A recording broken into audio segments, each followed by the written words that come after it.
अस्सलामुअलैकुम। तो फिर कैसे हैं आप सब लोग। मेरा नाम अब्दुल्ला अहमद है। आज हम हमारी एमडीकेट और नम्स के टेस्ट सीरीज में लेक्चर नंबर 1 को समझ रहे होंगे, जहां पर मैंने ना फिजिक्स के chapter force and motion, chemistry के fundamental concept of chemistry, biology में सेल बायोलॉजी और साथ ही साथ इंग्लिश के वर्ब, लॉजिकल रीजनिंग में क्रिटिकल थिंकिंग है, हम ना उनके क्वेश्चन को समझ रहे होंगे। और याद रखना, मैंने आपको पहले बताया था इससे पहले लेक्चर में कि आपके लिए लॉन्च करता हूँ जिस प्रोडक्ट को मैं अपलोड करता हूँ उसकी मुकम्मल प्लान की वीडियो कि इस प्रोजेक्ट के लिए एम क्या है, आपको ये आपके एग्जाम में कैसे हेल्प करेगा और आपने इसे फॉलो कैसे करना है। ठीक है, मैंने ना पहले अपलोड की थी, फिर उसके बाद जो लेक्चर 1 था वो अपलोड किया था, फिर उसके बाद ना मेरे कुछ स्टूडेंट से बात हुई थी और बैच स्टूडेंट भी थे, ये ना मुख्तलिफ से स्टूडेंट थे।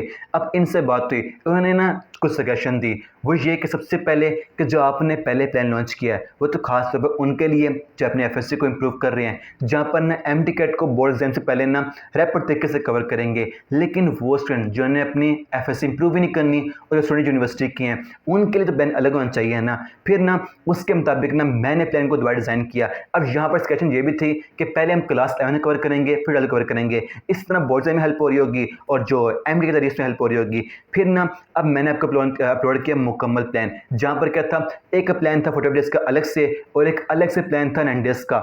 आपको ना ये मिल जाएगा इसका स्केड्यूल वीडियो में, जो आपको ऊपर आई बटन मिल जाएगी, राइट है। उसके मुताबिक जो पहले लेक्चर था वो था क्लास 12 के सिलेबस से लेक्चर नंबर 1 था, और एक क्लास 11th है उसके सिलेबस से लेक्चर नंबर 1 बनता है। अब जो नया प्लान है जो पहले वीडियो थी ना, वो बन जाएगा लेक्चर नंबर 7, क्योंकि हमने पहले 6 दिन में लेक्चर 1 से लेकर लेक्चर 6 तक, 6 दिन नहीं 6 लेक्चर्स में आपके मुकम्मल सिलेबस क्लास नंबर कवर करेंगे। फिर उसके बाद लेक्चर 7 से लेकर 12 तक जो आपका सिलेबस क्लास 12 का, हम उससे कवर कर रहे होंगे। फिर उसके बाद हाफ बुक फुल बुक होते रहेंगे। ठीक है, आपने ना जो है प्रोवाइड किए ना, ऑनलाइन टेस्ट भी दिए हैं, सॉल्व पेपर भी दिए हैं, ये वाले आप कोशिश करें पहले इसको अटेम्प्ट करके आना। फिर उसके बाद ना आपको इस लेक्चर का बेनिफिट हो रहा होगा, मैंने ये एज अ गिफ्ट प्रोवाइड किए हैं, आपको उससे ना पिन पॉइंट मिल जाएगा। आप कोशिश करना इसको अटेम्प्ट करना, राइट है। और यहाँ आपको जो क्वेश्चन ऐड किए हैं वहाँ पर क्या लिखा हुआ है, ये तो किसी यूनिवर्सिटी के नेम भी लिखे हुए हैं और ईयर का नेम भी लिखा हुआ है। इसका मतलब है हाँ, मैंने आपके लिए ऐड किए हैं इन टेस्ट में पास्ट पेपर क्वेश्चन, ताकि ये आपको बताएं आपने तैयार किए जिन चैप्टर्स को, उनके टॉपिक से आपके एग्जाम में क्वेश्चन आते किस तरह के रहे हैं, तभी तो तैयारी कर पाएंगे। किसकी, एमटी के लेवल की, आपको पता होगा ना क्वेश्चन आते किस टाइप के, राइट है। और फिर इससे आपको हेल्प हो रही होगी आपके बोर्ड एग्जाम में, जिन्होंने बोर्ड एग्जाम देने हैं, राइट है। यहाँ पर मैंने क्वेश्चन ऐड किए कौन से, पास्ट पेपर के, और ऐड भी वो लिखी हैं जो कि ना हर चैप्टर के जो इतने कोर कंसेप्ट टॉपिक्स के वो क्लियर कर रहे होंगे। ठीक है, फिर आओ स्टार्ट करते हैं। क्वेश्चन 1 में पूछता है the instantaneous velocity along the curve path क्या होगी। कहते हैं कर्व पाथ है, उसके अलोंग इंस्टेंटेनियस वेलोसिटी वो क्या होगी। पहले मैं आपसे पूछता हूँ, आप मुझे बताएं, हम कहते हैं किसको हैं, वेलोसिटी इंस्टेंटेनियस। तो इसकी डिफाइन पता क्या होती है, वेलोसिटी एक ऑब्जेक्टिव वेलोसिटी एट इंस्टेंट इस कॉल्ड इंस्टेंटेनियस वेलोसिटी, यानी हम बात करेंगे जो ऑब्जेक्ट मूव कर रहा है उसकी एक खास इंस्टेंट पर वेलोसिटी क्या होगी, उसे हम कहते हैं इंस्टेंट वेलोसिटी कहते हैं। ये क्या होती है, आपके ना सिंपल से लिखी हुई बात बुक में कि ये होती है अलोंग टेंजेंट। मैं आपको तो इसकी एग्जांपल पहले से, आप एक पत्थर लें, उसको बांध दे डोरी से, ठीक है। अब उसको हम घुमाएंगे तो आपने ना घूमते पत्थर को ही जो सर्कल में घूम रहा है, राइट है, अब उसे कट कर जाते हैं घूमते पत्थर को ही। तो आप मुझे बताएं वो पत्थर कहाँ पर जाएगा, क्या वो पत्थर दोबारा मूव करता रहेगा सर्कल पाथ में, या वो आएगा along the disc to centre आएगा, या फिर वो बाई तरफ जाएगा अलोंग टेंजेंट जाएगा। कहाँ जाएगा, वो आएगा अलोंग टेंजेंट। ठीक है, क्योंकि वहाँ बात हो रही है उस इंस्टेंट पर उसकी वेलोसिटी क्या होगी जो कर्व पाथ में मूव कर रहा है, वो कहाँ होंगी, अलोंग टेंजेंट होंगी, राइट है। तो इसका क्या बनेगा आंसर, इसका आंसर बनेगा ए बनेगा। ठीक है, और यहाँ पर जो बात हो रही है किस चीज़ के बारे में, ये रेडियस के पैरेलल होगा ये एंटी पैरेलल। तो देखें यहाँ पर ये वेलोसिटी नहीं होती बल्कि होता है एक्सेलरेशन जो होता है अलोंग रेडियस, या आपके लिए टूवर्ड सेंटर होता है। ठीक है, ये वो होता है। इसका आंसर क्या बनेगा, ए बनेगा। ठीक है, तो ये इसका आंसर है। मैंने ना हर क्वेश्चन का मुकम्मल एक्सप्लेन कर दिया जैसे भी, ठीक है, उसके हर ऑप्शन, ये ऑप्शन है तो क्यों है, और बाकी ऑप्शन नहीं है तो क्यों नहीं है, डिटेल में लिखते हुए आपके लिए। ठीक है, और उसके बाद नेक्स्ट क्वेश्चन है in a displacement time graph if the slope is constant then velocity is. आप मुझे पहले बताएं, हम dt graph displacement time graph है उसकी स्लोप होती क्या है, इसकी स्लोप होती कौन है, वेलोसिटी होती है। अगर स्लोप कांस्टेंट है वेलोसिटी क्या होगी, कांस्टेंट होगी। बड़ी सिंपल सी बात है, ऐसे सिंपल क्वेश्चन भी आ रहे होते हैं आपके पेपर में, ठीक है। तो यहाँ पर उसने क्या बात की है, हमारे पास जो स्लोप है वो कांस्टेंट है और dt ग्राफ की स्लोप होती क्या है, वेलोसिटी है। वेलोसिटी क्या होगी, कांस्टेंट होगी। Very simple. इसका आंसर क्या बनेगा, इसका आंसर बनेगा हमारे पास क्या, बी बनेगा, ठीक है। इसका ही आंसर बनेगा बी, राइट है। और उसके बाद नेक्स्ट क्वेश्चन है, वो पूछता है which of the following is the correct definition of a variable velocity, ठीक है। क्या डिफाइन होती है उसकी, हम कहते हैं किसके, वेरिएबल वेलोसिटी, यानी वो वेलोसिटी जिसमें ना इक्वल टाइम में ना जो कवर होगा डिस्प्लेसमेंट, बात वेलोसिटी की हो रही ना, वो अनइक्वल होगा। यानी फॉर एग्जांपल अगर हम बात करते हैं एक बॉडी मूव कर रही है, पहले 5 सेकंड में जो उसने कवर किया डिस्प्लेसमेंट हमने कह दिया 5 है। अब नेक्स्ट 5 सेकंड में जो कवर डिस्प्लेसमेंट वो सिर्फ 5 नहीं होगा, अगर आप कह लें 10 कह लें 12 कह लें इतना कुछ कह लें, यानी टाइम वही था। अब उसने जो कवर का डिस्प्लेसमेंट वो मुख्तलिफ था। नेक्स्ट 5 में आप कह लें जिसने कवर डिस्प्लेसमेंट वो कितना हो गया, 20 कह लें। अब इसमें क्या हो रहा है, टाइम वही है 5 सेकंड 5 सेकंड 5 सेकंड, लेकिन डिस्प्लेसमेंट है वो चेंज हो रहे हैं, ये इसकी डिफाइन है, इससे हम कहते हैं वेरिएबल वेलोसिटी, ठीक है। वो कौन सी बनती है, अनइक्वल डिस्टेंस नहीं, बार डिस्प्लेसमेंट की इक्वल वेलोसिटी है, इक्वल डिस्प्लेसमेंट नहीं अनइक्वल है। हाँ C, unequal displacement are made in equal interval of time, ये इसकी सिंपल डिफाइन है जो आपकी बुक में लिखी है, ठीक है। डिफाइंस भी आ रही होती हैं आपके एमडीआर पर भी आ रही होती हैं, ठीक है। उसके बाद नेक्स्ट क्वेश्चन आता है, this slope of velocity time graph gradually decreases then the body is set to moving with, वो क्या बात करते हैं, एक वीटी ग्राफ है उसके स्लोप डिक्रीज कर रही है, तो अब बॉडी हम क्या कहेंगे किससे मूव कर रही है। पहले आप मुझे बताएं हम वीटी ग्राफ की स्लोप कहते हैं किसको हैं, हमने पता dt ग्राफ वेलोसिटी क्या होती है, dt ग्राफ स्लोप होती है हमारे पास वेलोसिटी, जबकि वेलोसिटी टाइम ग्राफ होती है उसकी स्लोप होती है एक्सेलरेशन। अगर यहाँ पर हमारे पास ने क्या बात की है कि स्लोप डिक्रीज कर रही है तो क्या होगा, जो का एक्सेलरेशन है वो भी डिक्रीज करेगा, तो वो क्या होता है, उसे हम कहते हैं नेगेटिव एक्सेलरेशन, उसे हम कहते हैं डिसेलरेशन रिटार्डेशन, सब सेम उसी के नाम में, ठीक है। इसका आंसर क्या बनेगा, ए बनेगा, राइट है। और पॉजिटिव क्या होगा, जब हमारे पास ज्योति एक्सेलरेशन होता है वो बढ़ रहा होता है, ठीक है। और क्योंकि हमने क्या बात की है, वीटी ग्राफ की स्लोप होती है एक्सेलरेशन है, अगर स्लोप है डिक्रीज कर रही है, इस केस में क्या होगा, एक्सेलरेशन नेगेटिव होगा, राइट है। और उसके बाद नेक्स्ट क्वेश्चन है 5, वो पूछता है the velocity time graph plot for a moving particle show the straight line, ठीक है जी।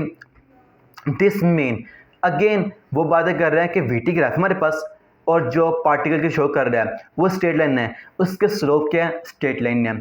तो इसका मतलब क्या है, वेरी सिंपल है, वीटी ग्राफ स्लोप क्या होती है, एक्सेलरेशन होती है। अगर स्लोप कांस्टेंट है तो हमारे पास जो बनेगा एक्सेलरेशन होगी क्या कांस्टेंट होगा। आओ देखते हैं क्या आंसर बनता है, option the particle has the constant acceleration, वाह पहला ऑप्शन हमें मिल गया इसका, ठीक है। ये इसका आंसर बनता है। ऐसे सिंपल क्वेश्चन भी आ रहे होते हैं, मैंने मेंशन तक किया हुआ है, आपके बोर्ड में क्वेश्चन आए हुए हैं, ठीक है, ताकि क्लियर हो जाए कि हाँ कोई इतना मुश्किल नहीं होता है टिकट, आपने टॉपिक जो पढ़े हैं तो वहाँ से ऐसे सिंपल क्वेश्चन भी आ रहे होते हैं। पता कब लगता है, जब क्वेश्चन वो करते हैं जो कि रेलिवेंट होते हैं, आपके पेपर में पहले वो आए होते हैं, ठीक है। ये क्वेश्चन उसके बाद, और उसके बाद इसका आंसर क्या बनता है, ए बनता है, ठीक है। उसके बाद next question, the rate of change of linear momentum of a body is equal to, define पूछ रहा है। देखो आप कर सकते हो इमेजिन, कितनी बार पूछेगी डिफाइन, हर बार पूछेगी है, ठीक है। तो ये डिफाइन भी बिल्कुल उससे मिलती जुलती है, किससे, अगर हम बात करते हैं rate of change of displacement is equal to क्या होता है, वेलोसिटी होता है। Rate of change of velocity is equal to क्या होता है, एक्सेलरेशन होता है। ये देखो उनके ऑप्शन भी दिए हुए हैं, ऑप्शन ए ऑप्शन सी, ये तो निकल गया। फिर क्या बनता है, आपने लाइन पढ़ी है, ये लाइन लिखी हुई है न्यूटन के सेकंड लॉ में, जहाँ पर वह कहते हैं कि rate of change of momentum is equal to क्या होता है, फोर्स इक्वल होता है। ये डेल लिखा हुआ है, डेल चेंज होता है ना उसके बाद हो रही है, और पीछे करता है कि इसको मोमेंटम करता है। फिर इसी बात से निकलता फार्मूला वो क्या, अगर यहाँ पर मोमेंटम जो पी होता है is equal to M V होता है ना, हम यहाँ पर पी जे पुट कर देंगे एम बी, ठीक है। एम बाहर निकाल लें, ये बन जाएगा M del V over del T, यानी चेंज ऑफ वेलोसिटी। ये क्या होता है, एक्सेलरेशन होता है, क्या बन जाएगा, F is equal to M A, ये निकाला उसी फार्मूला से, ठीक है। तो ये डिफाइन बनती उसकी, किसकी डिफाइन है, ये आती डिफाइन है लीनियर मोमेंटम की, ठीक है। The rate of change of linear momentum is equal to क्या होता है, फोर्स होता है। इसका आंसर क्या बनेगा, बी बनेगा, जो कहाँ से आया था, सेकेंड लैंड से आया, ठीक है, ये उसकी बात हो रही है, ठीक है। उसके बाद इसको मैं एक बार क्लियर कर दूं। उसके बाद नेक्स्ट क्वेश्चन पूछते हैं, a passenger fall backward when a stationary bus start due to, किस किस होता है, ठीक है, वो किसकी बात कर रहे हैं, बेसिकली वो बात कर रहे हैं इनर्शिया की। वो कैसे, आप मुझे बताएं, हम कहते हैं किसको है, डिफाइन की इनर्शिया की। ये ना किसी बॉडी की ना वो होती प्रॉपर्टी जिसके से ना जो बॉडी की स्टेट है, चाहे वो रेस्ट की स्टेट थी या मूव कर रही थी, जब उसमें आएगी ना कोई मुखालफत, मतलब उसको कोई चेंज करेगा या उसकी ना अपोज करती होती है, ये डिफाइन इनर्शिया की। यहाँ पर क्या एग्जांपल है, अब देखो जब बस पहले स्टेशनरी थी वो मूव करना स्टार्ट किया, ठीक है, तो इस केस में जो पर्सन बस में बैठा हुआ था, जो उसका लोअर पार्ट था वो था सीधे कॉन्टेक्ट में, ठीक है, तो वो करेगा बस से मूव करने लग पड़ेगा, लेकिन अपर पार्ट जो बॉडी का था वो सीधे कॉन्टैक्ट में नहीं था, उसने जो अपनी इसकी स्टेट थी मेंटेन रखी। अब इस केस में क्या हुआ है, पर्सन को महसूस हो रहा है कि वो बैकवर्ड फॉल कर रहा है। अब इसकी एग्जांपल ले लें, आप बाइक चला रहे हैं, ठीक है, तो आप एकदम से लगाते हैं, ब्रेक लगाते हैं, इस केस में क्या होता है, जो आपकी बॉडी का लोअर पार्ट होता है बाइक कॉन्टैक्ट में होता है वो साथ स्टॉप कर जाता है, ठीक है, लेकिन जो अपर पार्ट होता है वो मूव कर रहा होता है और आपको महसूस होता है कि आप ना आगे गिर रहे हैं। ये किस एग्जाम्पल आती है, इनर्शिया की आती है, ठीक है, ये उसकी डिफाइन है और उसकी ना बड़ी क्लासिक एग्जाम्पल है जो आपकी बुक में दी हुई है। इसका क्या बनता है, आंसर ए बनता है, ठीक है। उसके बाद नेक्स्ट क्वेश्चन वो पूछते हैं, ए इसका आंसर है ना, हाँ इसका आंसर है, उसकी मुकम्मल डिफाइन और जो बनती है वो भी लिखी हुई है, राइट है। उसके बाद नेक्स्ट क्वेश्चन पूछते हैं, वो पूछता है, if you stop your car quickly by wearing seat belt the chance of injury is great reduce because the seat belt applied, क्या करती सीट बेल्ट। देखो यहाँ पर दोबारा ना वो एग्जांपल पूछ रहा है किसकी, जो है ना हमारे पास न्यूटन का फर्स्ट लॉ ऑफ इनर्शिया, उसकी बात हो रही है। यहाँ पर क्या अगेन वो एग्जांपल है, जब आप अपनी कार को ना सडन ब्रेक लगाते हैं तो इस केस में क्या होता है, इनर्शिया की वजह से आप ना आगे तक गिरते हैं, ऐसे ही होता है ना। तो यहाँ पर उसने क्या बात कर दी है, आपने पहनी सीट बेल्ट, तो क्या करेगी सीट बेल्ट, वो लगाती है एक फोर्स जो क्या होती है, ऑपोजिट होती है, जिसकी वजह से ना जिस फोर्स से आगे गिरना होता है वो कम हो जाती है और जो होती है इंजरी वो कम हो जाती है। क्या होता है, देखो यहाँ पर इसकी ना एक फार्मूला दिया हुआ है, क्या, F multi T is equal to momentum, यानी यहाँ पर क्या, अगर टाइम जो है वो बढ़ा दें तो फोर्स कम हो जाएगी, इंजरी कम होगी, जाके फोर्स लगती है ना वो कम हो जाएगी, ठीक है। तो करते कैसे हैं, इसकी होती है दो एग्जांपल, या तो आपने पहनी सीट बेल्ट वर्क करेगी, आपकी जो है ना सीट बेल्ट लगाएगी ऑपोजिट फोर्स, इससे जो टाइम था ना कुजन का वो टाइम बढ़ जाएगा, टाइम बढ़ेगा तो जो फोर्स लगनी थी आगे वो कम हो जाएगी, इंजरी कम हो जाएगी। ये जो होते हैं एयर बैग्स होते हैं वो भी काम करते हैं, जब होने कुजन उसके टाइम को बढ़ाते हैं, जिससे जो फोर्स लगनी होती है वो कम हो जाती है और जो होती है इंजरी वो भी कम हो जाती है, ठीक है। यहाँ पर इसकी एग्जाम्पल आती है और इसका आंसर क्या बनेगा, लगाएगी एक्स्ट्रा फोर्स नहीं, परपेंडिकुलर नहीं, ऑपोजिट लगाती है, जो होती है ना फोर्स उसके लिए ऑपोजिट, ठीक है। यहाँ पर इसकी एग्जांपल आती है और इसका आंसर क्या बनेगा, सी इसका आंसर बनेगा, ठीक है। उसके बाद नेक्स्ट क्वेश्चन पूछता है, वो पूछता है in a perfectly elastic collision क्या होता है। तो देखो यहाँ उसने दो बातें कर दी हैं, एक उसने बात कर दी है कंडीशन कौन सी परफेक्ट है यानी आइडियल की बात कर रहा है, और क्या इलास्टिक कोलिजन है, कहते हैं किसको इलास्टिक कोलिजन, यानी वो कोलिजन जहाँ पर हमारी क्या होते हैं के ई एनर्जी हम कहते हैं मुकम्मल कंजर्व रहेगी है, उसे हम कहते हैं क्या, इलास्टिक कोलिजन है। लेकिन अब उसने क्या बात कर दी, परफेक्टली आइडियल, आइडियल में क्या होगा, जो मोमेंटम होगा के ई होगा या आपके एनर्जी है, इस तरह कहते हैं कंजर्व रहते हैं, ठीक है। तो इसका आंसर क्या बनेगा, डी बनेगा। इस एग्जाम्पल क्या है, आपने ना यहाँ पर यूज़ करनी है बिलियर्ड बॉल, ठीक है, ये बॉल पता है कौन सी होती है, एक बार होती है वाइट साइकिल कितनी होती है, मुझे मिलती है मेरे घर में एक बार, ठीक है। ये क्या होती है, अगर इस बॉल को छोड़ेंगे ना मार्बल पर तो ये कोशिश करेगी जहाँ हम छोड़े ना इसको वहाँ तक आने की कोशिश करेगी, मुकम्मल नहीं आ पाएगी क्योंकि आइडल तो नहीं ना है ना, एनर्जी लॉस्ट होनी है, साउंड में होगी, हीट में होगी। लेकिन जो होती है बिलियर्ड बार और आपने जो इस्तेमाल करेंगे फ्लोर है वो भी होना चाहिए, हार्ड होना चाहिए। तो इस केस में क्या होता है, वो कोशिश करती है जैसे के है मोमेंटम है उसे कंजर्व करे, ठीक है, इसकी एग्जाम्पल आती है। उसके बाद नेक्स्ट क्वेश्चन है, वो पूछता है in one dimensional elastic collision if two bodies of same masses, उनका क्या मास भी सेम है और जो उनकी एक कोलिजन वो कौन सी है, इलास्टिक वन डायमेंशन वाली, राइट है। What will happen if moving body, एक बॉडी मूव कर रही है वो कोलाइड्स करती है दूसरी बॉडी की जिसका मास वो रेस्ट पर था, मतलब एक बॉडी मूव कर रही है एक बॉडी रेस्ट पर है, दोनों का मास सेम है, दोनों में होती है कोलिजन कौन सी, इलास्टिक। इस केस में क्या होगा, आपके बुक में ना 4 केस लिखे हैं, ऐसे है ना। तो यहाँ पे जो केस 1 है इसकी बात हो रही है, जिनका मास भी सेम है, दोनों की जो क्वेश्चन है वो भी वन इलास्टिक है। इस केस में क्या होता है, इनकी जो वेलोसिटी वो रहती है कंप्लीटली इंटरचेंज, यानी जो अगर पहली मास 1 m वाली बॉडी थी ना, मास सेम दोनों का, वो अगर मूव करते वेलोसिटी v से, और जो मास m2 बॉडी थी वो स्टेटस पे थी 0 थी उसकी वेलोसिटी। इस केस में क्या हो जाएगा, जो m1 है उसकी वेलोसिटी 0 हो जाएगी, m2 उससे सेम वेलोसिटी से जो कि m1 की थी मूव करने लग पड़ेगी, राइट है। तो क्या होता है, जो होती है इनकी वेलोसिटी वो होती है कंप्लीटली इंटरचेंज हो जाती है, राइट है। तो इसका आंसर क्या बनेगा, D equation will be become inelastic. ये क्या बात हुई, there velocity will be interchange, हाँ इसका आंसर क्या बनेगा, बी बनेगा, क्योंकि उनका मास भी सेम है, एक रेस्ट पर थी एक मूव कर रही थी, मास सेम था और जो उनकी इक्वेशन वो भी इलास्टिक थी। तो इस केस में क्या होगा, इनकी वेलोसिटी हो जाएगी इंटरचेंज, राइट है। उसके बाद वो क्वेश्चन पूछता है, the expression of explosive material is an application of, ये किसकी एग्जांपल है। एक हमारे पास से एक्सप्लोजिव मटेरियल है, फॉर एग्जांपल बॉम्ब है, वो फट जाए, ये आती किसकी आती है एप्लीकेशन। तो देखो आपके बुक में ना 2 लिखी हुई है एप्लीकेशन, ये क्या, एक बॉम्ब फटने की और एक जो होता है रॉकेट उसके ना फॉरवर्ड मूव करने की एग्जाम्पल दी है। वो किसकी आती हैं, ये आती हैं law of conservation of momentum की आती हैं। वो कैसे, क्योंकि देखो जब हम कहते हैं फॉर एग्जांपल एक बॉम्ब है, जब वो फटेगा ना, जो उसके फ्रैगमेंट्स होंगे उसके पार्ट्स होंगे सारे फ्लाई अवे करेंगे, दूर करेंगे, लेकिन जो सबका मोमेंटम होगा वो सेम होगा, ताकि इन सबका ना जो वेक्टर सम है वो 0 है, ताकि जो मोमेंटम का लॉ है वो कंजर्व रहे।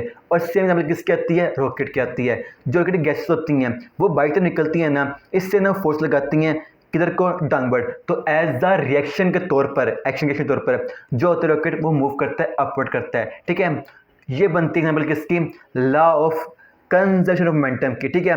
अब देखो उसने बात की है थर्ड लंडन की, वो भी सेम है, every action has a reaction, उसी की बात हो रही है। लेकिन देखो ये एमडी कैट है, मैंने आपको बताया था जो वीडियो थी प्लान की, जब हम बताते हैं एमसीक्यूज के बारे में, आपने सॉल्व कैसे करने होते हैं एमसीक्यूज को, वहाँ मैंने बताया था ऐसा पॉसिबल है आपके पास जो ऑप्शन हो एक से ज़्यादा करेक्ट हो, लेकिन आपने वहाँ पर जो बनेगा सिंगल बेस्ट उसको लिखना है। तो आपकी बुक के अकॉर्डिंग जो बनता है प्राइमरी सिंगल बेस्ट वो बनता है law of conservation of momentum, ठीक है। इसलिए हम बात करते हैं कि ना एम टिकट में ना कॉन्सेप्ट के साथ साथ ना जो बुक की नॉलेज है वो भी होनी चाहिए, राइट है। और उसके बाद इसका आंसर क्या बनेगा, सी बनता है, ठीक है, law of conservation of momentum, ठीक है, इसका सी बनता है।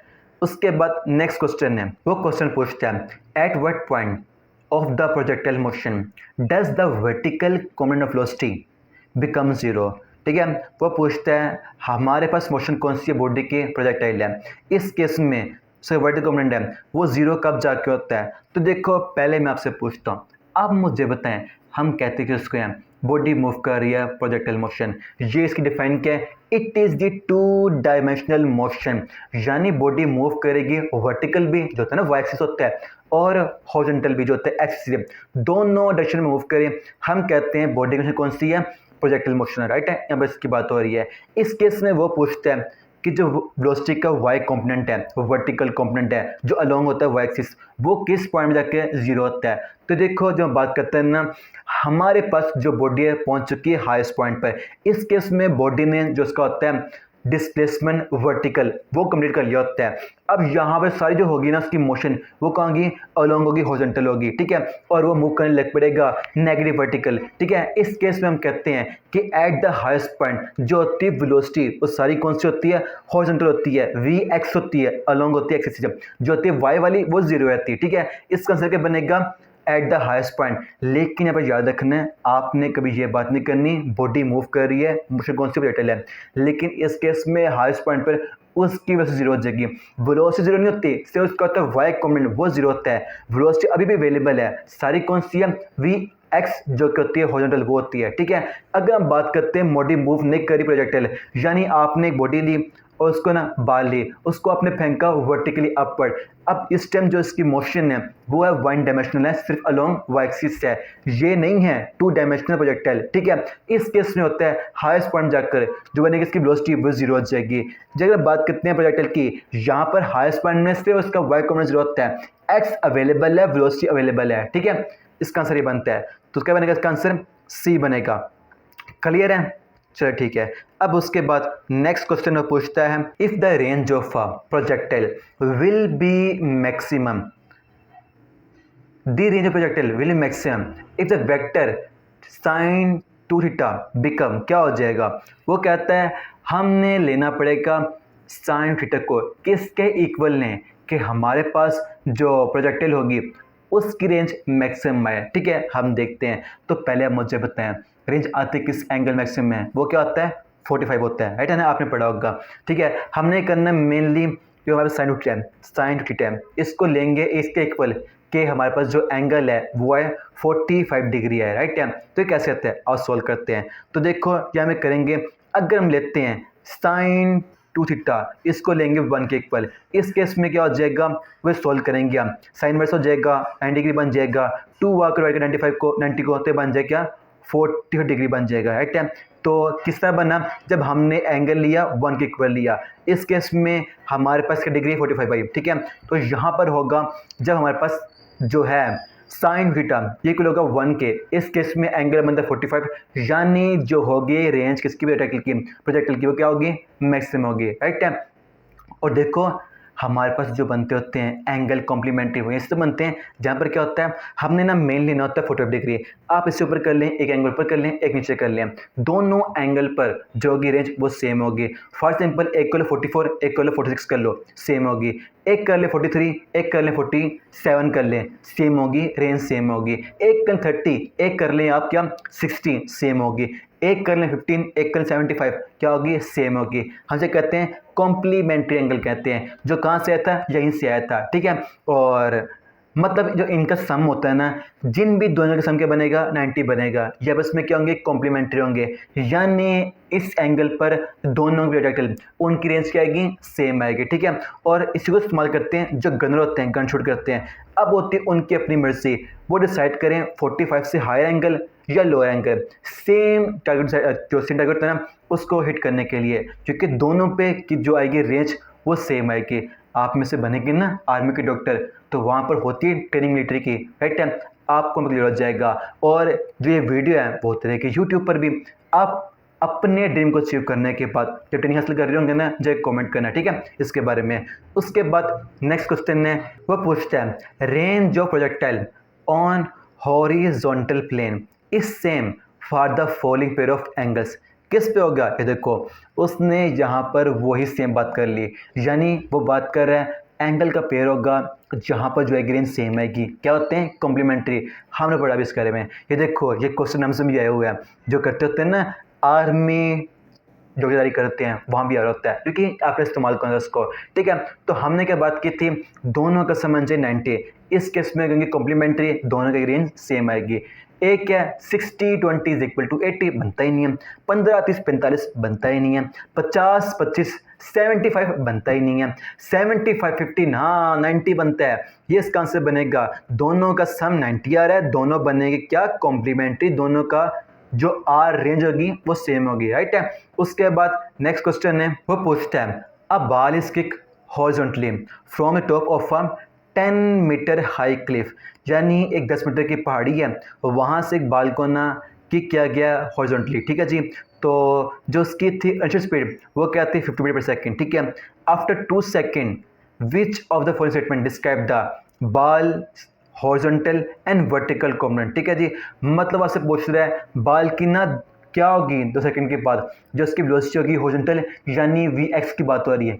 एक्स कॉम्पोनेंट होता है ना हॉरिजॉन्टल, वाई एक्स होता है बल्कि, है ना? एक्स तो हॉरिजॉन्टल, ठीक है? और जो उसकी बनती है वर्टिकल कॉम्पोनेंट वेलोसिटी का वी वाई, वो क्या होगा? और उसको हम फाइंड करते हैं। तो देखो यहाँ पर हमारे पास क्या है? मोशन ऑफ प्रोजेक्टाइल है।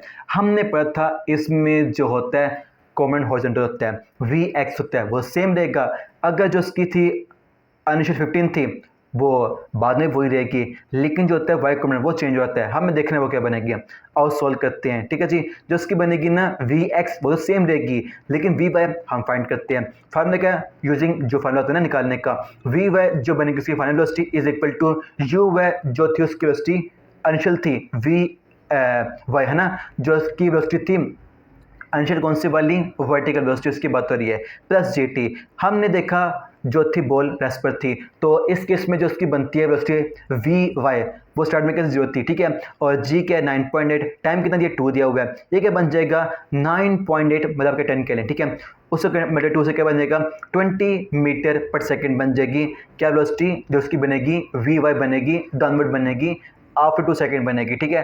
हमें पे इसके आंसर आ जाएगा, राइट है। अब देखते हैं तो क्या बना, जो इसकी बनती है वी एक्स है वो तो होगी 15 ही, लेकिन जो वी वाई होगी वो क्या होगी 20 होगी, लेकिन डाउनवर्ड होगी। आओ देखते हैं बनती स्टेटमेंट कौन सी वाली है।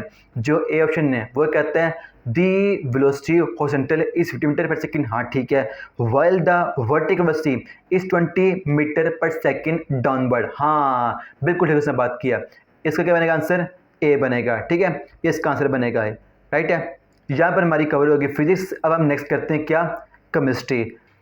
फर्स्ट क्वेश्चन में पूछते हैं 1 AMU यानी atomic mass unit stand for, इसका मतलब क्या है, डिफाइन क्या है इसकी, it is the 1/12 of carbon 12 cardless 1 AMU 1 atomic mass unit, ठीक है। इसकी डिफाइन बनती है क्या बनेगा कार्बन 12 का 1/12, ठीक है, उसे हम कहते हैं 1 AMU। ये क्यों था, इसे यूज़ करते हैं एज अ इंटरनेशनल स्टैंडर्ड।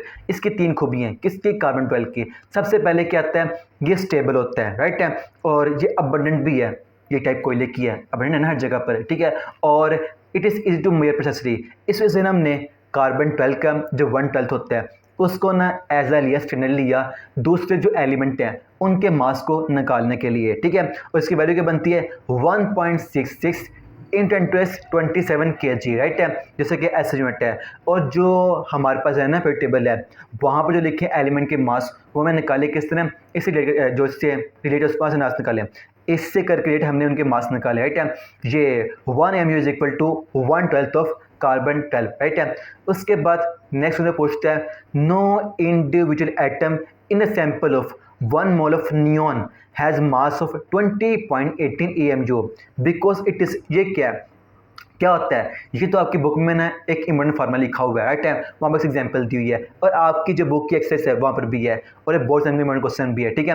वहाँ पर बात करते हैं जो हमारे पास हमने फॉर एग्जाम्पल लिया 1 मोल नियॉन का लिया, वहाँ पर इसका आइसोटोप है नियॉन 20, 21, 22, इनमें से किसी एक का जो हमारे पास सैंपल में जो मास है वो 20.18 नहीं है। लेकिन अब ये फिर क्या होगा, हम कहते हैं ये क्या है, एवरेज एटॉमिक मास है, हमने निकाला उन तीनों का एवरेज, वहाँ से है जहाँ पर जो उनके थे आइसोटोप उनको ऐड करके डिवाइड कर दिया, किस पे हमने जितने बनते हैं 3 जने 3 डिवाइड कर दिया हमने, ठीक है।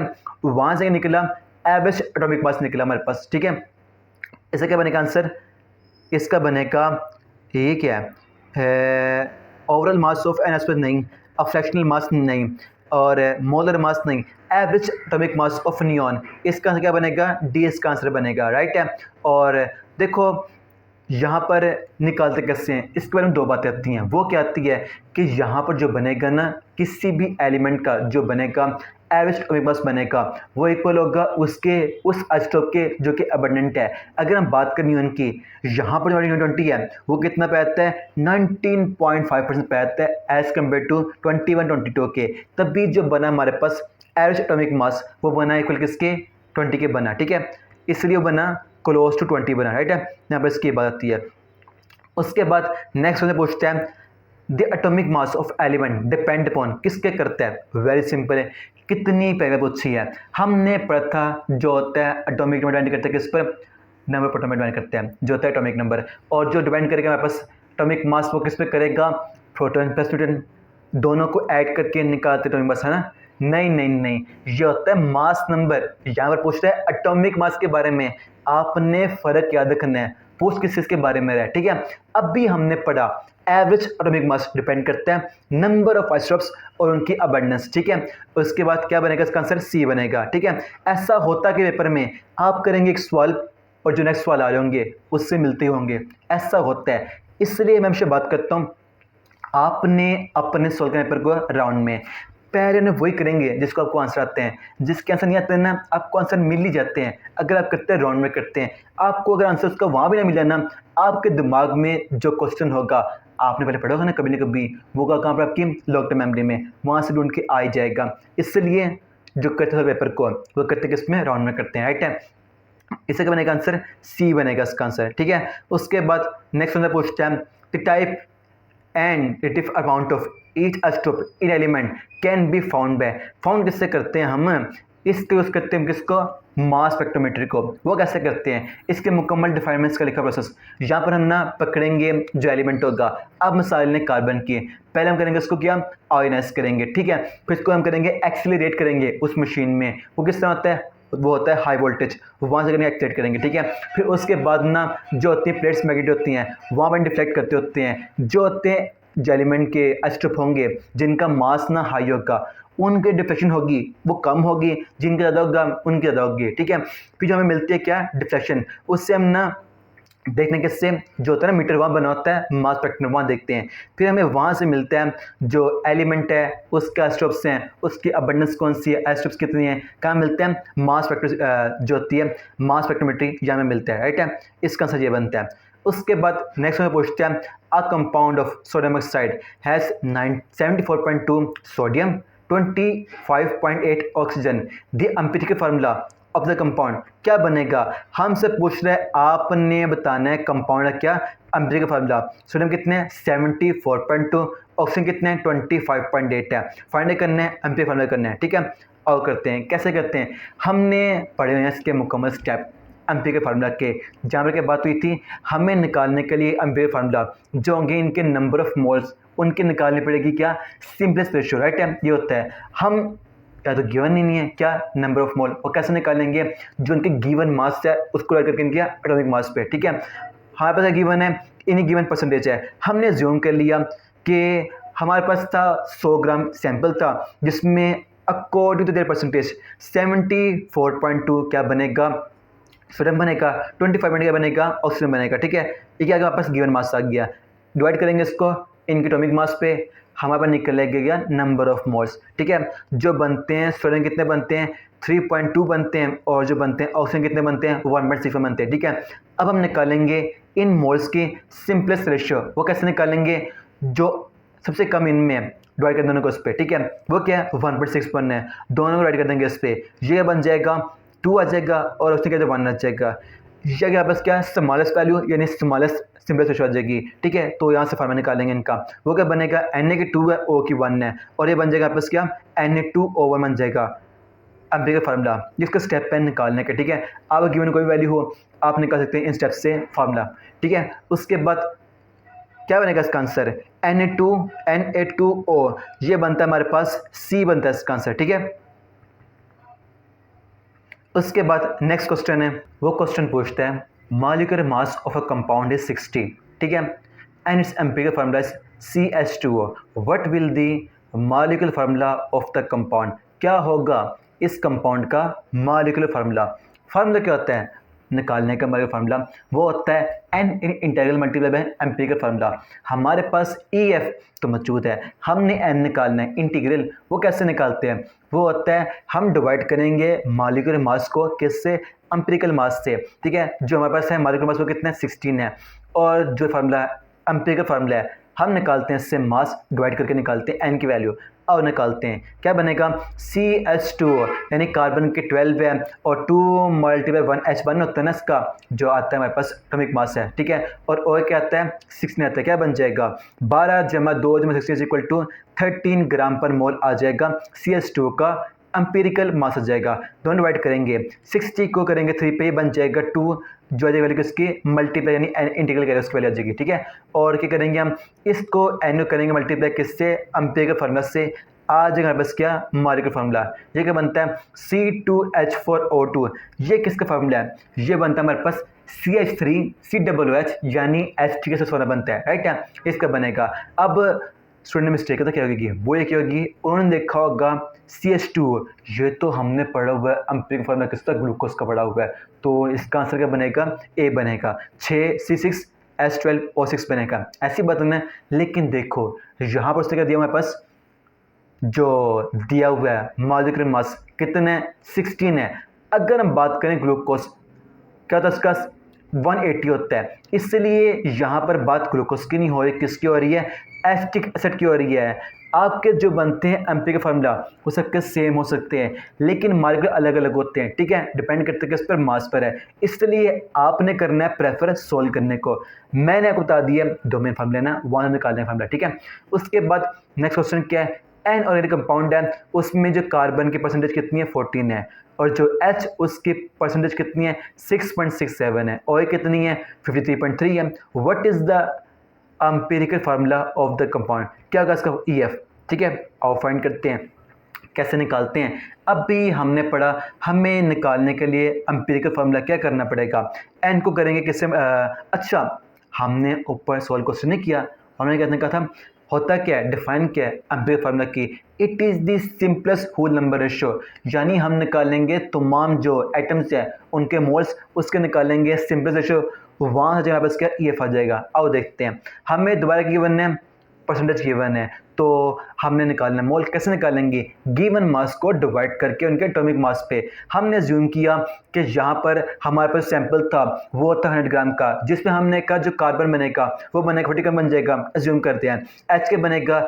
6.67 और O के बनेगा 53.3 बन जाएगा, ठीक है।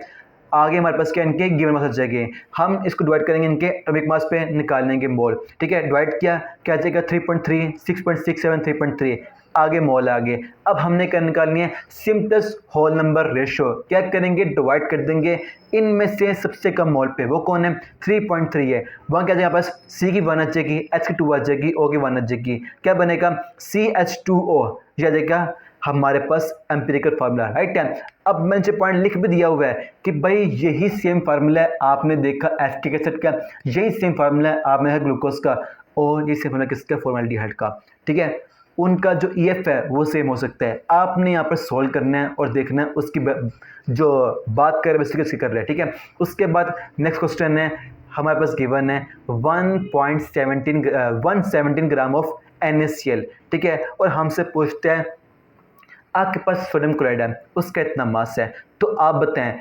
उसमें कितने नंबर ऑफ पार्टिकल्स होंगे। पहले आप मुझे बताओ NaCl के लिए पार्टिकल कौन से होंगे, एटम होंगे, मॉलिक्यूल होंगे, आयन्स होंगे, या फिर फार्मूला यूनिट होगा। NaCl क्या एक आयनिक कंपाउंड है, यहाँ पर क्या आएंगे फार्मूला यूनिट आएंगे, जिससे क्या होते हैं पार्टिकल होते हैं, ठीक है। तो यहाँ सिंपल हमारे पास मॉलिक्यूल वो वैसे कट गए, लेकिन फिर भी सोल्व करते इससे, ताकि अगर आप क्वेश्चन सुना क्या है आप उसे सोल्व कर सके, ठीक है। आओ देखते हैं, हमारे पास गिवन है, गिवन मास गिवन है, मेन चीज़ यहाँ पर क्या है हमने निकालने क्या है नंबर ऑफ पार्टिकल, फार्मूला से क्या है N मोल मल्टीप्लाई करेंगे N ने एवोगैड्रो नंबर, हम मल्टीप्लाई करेंगे एवोगैड्रो नंबर को मोल से, निकाल लेंगे नंबर ऑफ पार्टिकल, ये इसका फार्मूला है। N इज इक्वल टू जो है ना पार्टिकल नंबर है is equal to N number of moles multiply by N ने एवोगैड्रो नंबर, ठीक है। हमने निकालने क्या नंबर ऑफ मोल्स, वहाँ से निकाल लेंगे नंबर ऑफ पार्टिकल्स। मोल्स हमें तो गिवन है, यहाँ पर गिवन है उनका गिवन मास गिवन है, कैसे निकालेंगे मोल, हम मोल निकालेंगे गिवन मास को डिवाइड करके किस पे, जिनका बनता है ना मॉलिक्यूलर मास डिवाइड कर देंगे उस पर, ठीक है। वो क्या बनेगा N क्या होता है Na 23 होता है, Cl क्या होता है 35.5 होता है, इससे जगह पास क्या 58.5 इनका आ जाएगा मॉलिक्यूलर मास या मोलर मास का, ठीक है। हम डिवाइड करेंगे मोलर मास को गिवन मास से, क्या आ जाएगा हमारे पास मोल आ जाएंगे, कितने बनते हैं 2 मोल बनते हैं हमारे पास, ठीक है। मोल आगे करेंगे मल्टीप्लाई मोल किसको एवोगैड्रो नंबर से, वो क्या होता है 6.02, ये रहा 10 to 23 होता है, N की वैल्यू होती है, आ जाएंगे बस क्या नंबर ऑफ पार्टिकल आ जाएंगे, ये क्या बनते हैं बस 1.204 10 to 24 फार्मूला यूनिट्स बन जाएंगे, ठीक है। इसका आंसर बन जाएगा, तो क्या बनता है इसका आंसर 1.20 10 to 24 ए इसका आंसर बनता है, ठीक है। निकाला कैसे, सिंपली हमने फाइंड किए नंबर ऑफ मोल्स, उसको कर डिवाइड किस पर जो बनते हैं इनके एवोगैड्रो नंबर, उससे निकाले क्या नंबर ऑफ पार्टिकल्स, ठीक है, ए इसका आंसर बनेगा। उसके बाद नेक्स्ट से पूछते हैं what will be the number of atom in 2 mole of water molecule. Very simple, देखो उसने वो एक क्वेश्चन द्वारा पूछ लिया, हमें उसने अब गिवन कर दिए पहले से मोल्स, हमें निकालने नहीं, इनको करें मल्टीप्लाई किससे एवोगैड्रो नंबर से, आ जाएंगे क्या नंबर ऑफ पार्टिकल आ जाएंगे, ठीक है। तो 2 मल्टीप्लाई बाय 6.0 10 to 23 आ जाएगा, अगेन जो आंसर सेम था वही आ जाएगा 1.24 10 to 24 आ जाएगा, ठीक है। वही सेम क्वेश्चन द्वारा पूछ लिया, मतलब हमें गिवन कर दिए पहले से मोल और हमें क्या फाइंड करने हैं पार्टिकल्स, क्या करेंगे इन मोल को कर देंगे मल्टीप्लाई एवोगाड्रो नंबर से, ठीक है। ये आ जाएगा मेरे पास, इसका आंसर क्या बनेगा, बी इसका आंसर बनेगा, राइट है। उसके बाद नेक्स्ट क्वेश्चन क्या है, the number of particles in 1 mole of any substance is equal to, किससे इक्वल होते हैं, किस सब्सटेंस है हम उसके लिए 1 मोल उसके पार्टिकल हो, चाहे वो एटम हो, आयंस हो, मॉलिक्यूल हो, फॉर्मेजेंट हो, वो होते हैं किससे इक्वल होते हैं, ये डिफाइन है किसकी, एवोगाड्रो नंबर एन की डिफाइन है, ठीक है। और ये होते हैं किसके इक्वल होते हैं, हमने पढ़ा 6.023 होता है, 10⁻23 होता है, ठीक है। और वो कौन से प्लस होंगे, नेगेटिव नहीं होंगे, इसका आंसर क्या बनता है, ए बनता है, ठीक है। और इसको नाम दिया किसने था, साइंटिस्ट का नाम था अमेलियो एवोगाड्रो, इसने नाम दिया था। क्या सब्सटेंस कोई भी लें उसका 1 मोल होगा ना, जो पार्टिकल होंगे वो सेम ही होंगे, जो कि क्या होंगे 6.02 10⁻23 होंगे, उसको उसने नाम क्या दिया था, एवोगाड्रो नंबर एन दे दिया, ठीक है। उसके बाद नेक्स्ट क्वेश्चन है, वो पूछता है the first step involve in the determination of empirical formula of a chemical compound, क्या होगा। अभी हमने इसके स्टेप पढ़े जहाँ हमने निकाल के दिखाया कि एम्पिरिकल फार्मूला, ठीक है।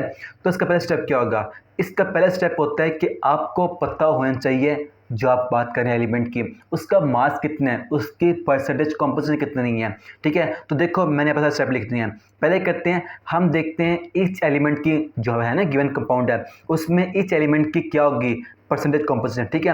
हमें वो मिल जाएगी, फिर हम इनसे निकालेंगे कि क्या मोल रेशियो निकालेंगे, ठीक है। कैसे निकालते हैं, वेरी सिंपल है, उस कॉम्पोजिशन डिवाइड कर देंगे उसके मोलर मास पे, निकले क्या मोल रेशियो, राइट है। फिर उस मोल रेशियो निकालते हैं स्मॉलेस्ट मोल रेशियो या कह लो सिंपलेस्ट मोल रेशियो, क्योंकि हम फाइंड कर रहे हैं एम्पिरिकल फार्मूला को, उसके डिफाइन क्या होता है, it is the simplest mole ratio, right है, आ जाएगा। उसके बाद स्टेप 3 देखिए, स्टेप 4 ना कंपलसरी नहीं है, मतलब वो नीट अकॉर्डिंग होगा। अगर तुम्हारे पास जो रेशियो आई है वो आई होल नंबर है, पॉइंट वाली वैल्यू नहीं है, तो हम डायरेक्ट कह देंगे यहाँ से फॉर्मूला निकाल लेंगे। लेकिन अगर हमारे पास जो आई है स्मॉलेस्ट रेशियो वो पॉइंट में आ चुकी है, होल नंबर नहीं है, फिर हमें करेंगे उसको करेंगे मल्टीप्लाई होल नंबर से और निकाल लेंगे होल नंबर रेशियो, वो निकल आई है, वहाँ से फाइंड कर लेंगे इसको फार्मूला को। हमने इसका ऊपर 2 MCQ में प्रैक्टिकल करके देख लिया, ठीक है। तो यहाँ पर तो इसका जो स्टेप 1 है वो क्या आता है, फाइंडिंग दी, क्या आता है, finding the number of gram element of each element, percentage composition of each element, इसका आंसर क्या आता है, बी इसका आंसर आता है। क्लियर है, चलो ठीक है। उसके बाद नेक्स्ट क्वेश्चन का पूछता है when equal mole of reactant A and B are allowed to react according to the balance equation है, जहाँ पर क्या हमारे पास 2 मोल ए की हैं, 1 मोल बी का इस्तेमाल हुआ है और बनती क्या प्रोडक्ट है, दी लिमिटिंग रिएक्टेंट विल बी, इनमें से कौन सा होगा लिमिटिंग रिएक्टेंट। तो देखो मैं आपसे पूछता हूँ, आप मुझे बताएं, हम कहते हैं कि उसको है लिमिटिंग रिएक्टेंट, यानी रिएक्शन में जो रिएक्टेंट होंगे ना उनमें से वो रिएक्टेंट जो पहले इस्तेमाल होता है और फिर वो क्या करेगा, जो बने प्रोडक्ट है उसको स्टॉप कर देगा, क्योंकि रिएक्टेंट खत्म हो चुके होंगे, उस हम कहेंगे लिमिटिंग कहेंगे, ठीक है।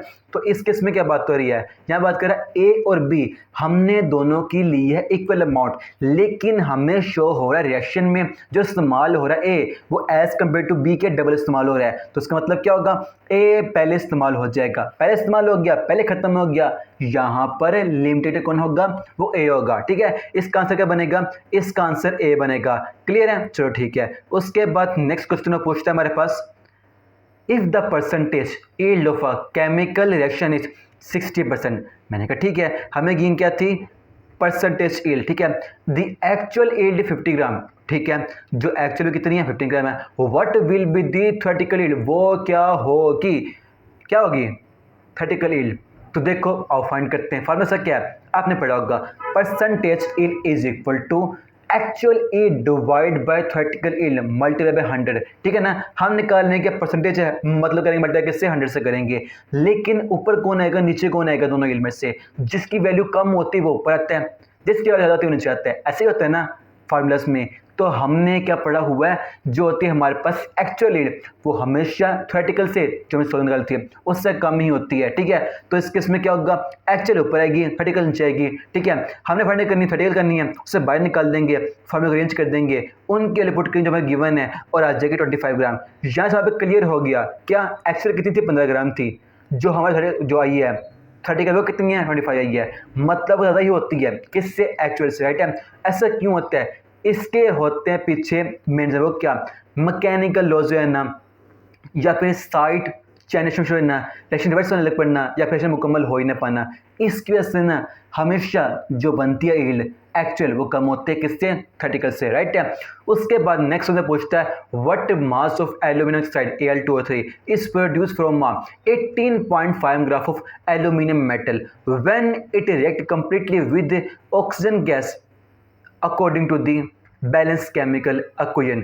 ठीक है, यहाँ पर क्या बात करता है, वो ये बात करता है हमें दिए एक इक्वेशन जहाँ पर क्या हुआ है एल्यूमिनियम के 4 मोल 3 मोल ऑक्सीजन के जब रिएक्ट करते हैं तो बनाते हैं एल्यूमिनियम सेट के 2 मोल बनाते हैं, राइट है। ऐसा ही है इस केस में ना, उसने क्या बात की है कि आपने फाइंड करना है एल्यूमिनियम सेट उसका मास, जब हमें गिवन है किसका मास एल्यूमिनियम का 18.5 आपको दिया हुआ है एल्यूमिनियम एटम में उसका मास 18.5 है, राइट है। वो फ्री ऑक्सीजन है जो कि एयर में होती है, ठीक है, उससे रिएक्ट करके कितने ग्राम बनाएगा एल्यूमिनियम ऑक्साइड, ऐसी बात हो रही ना।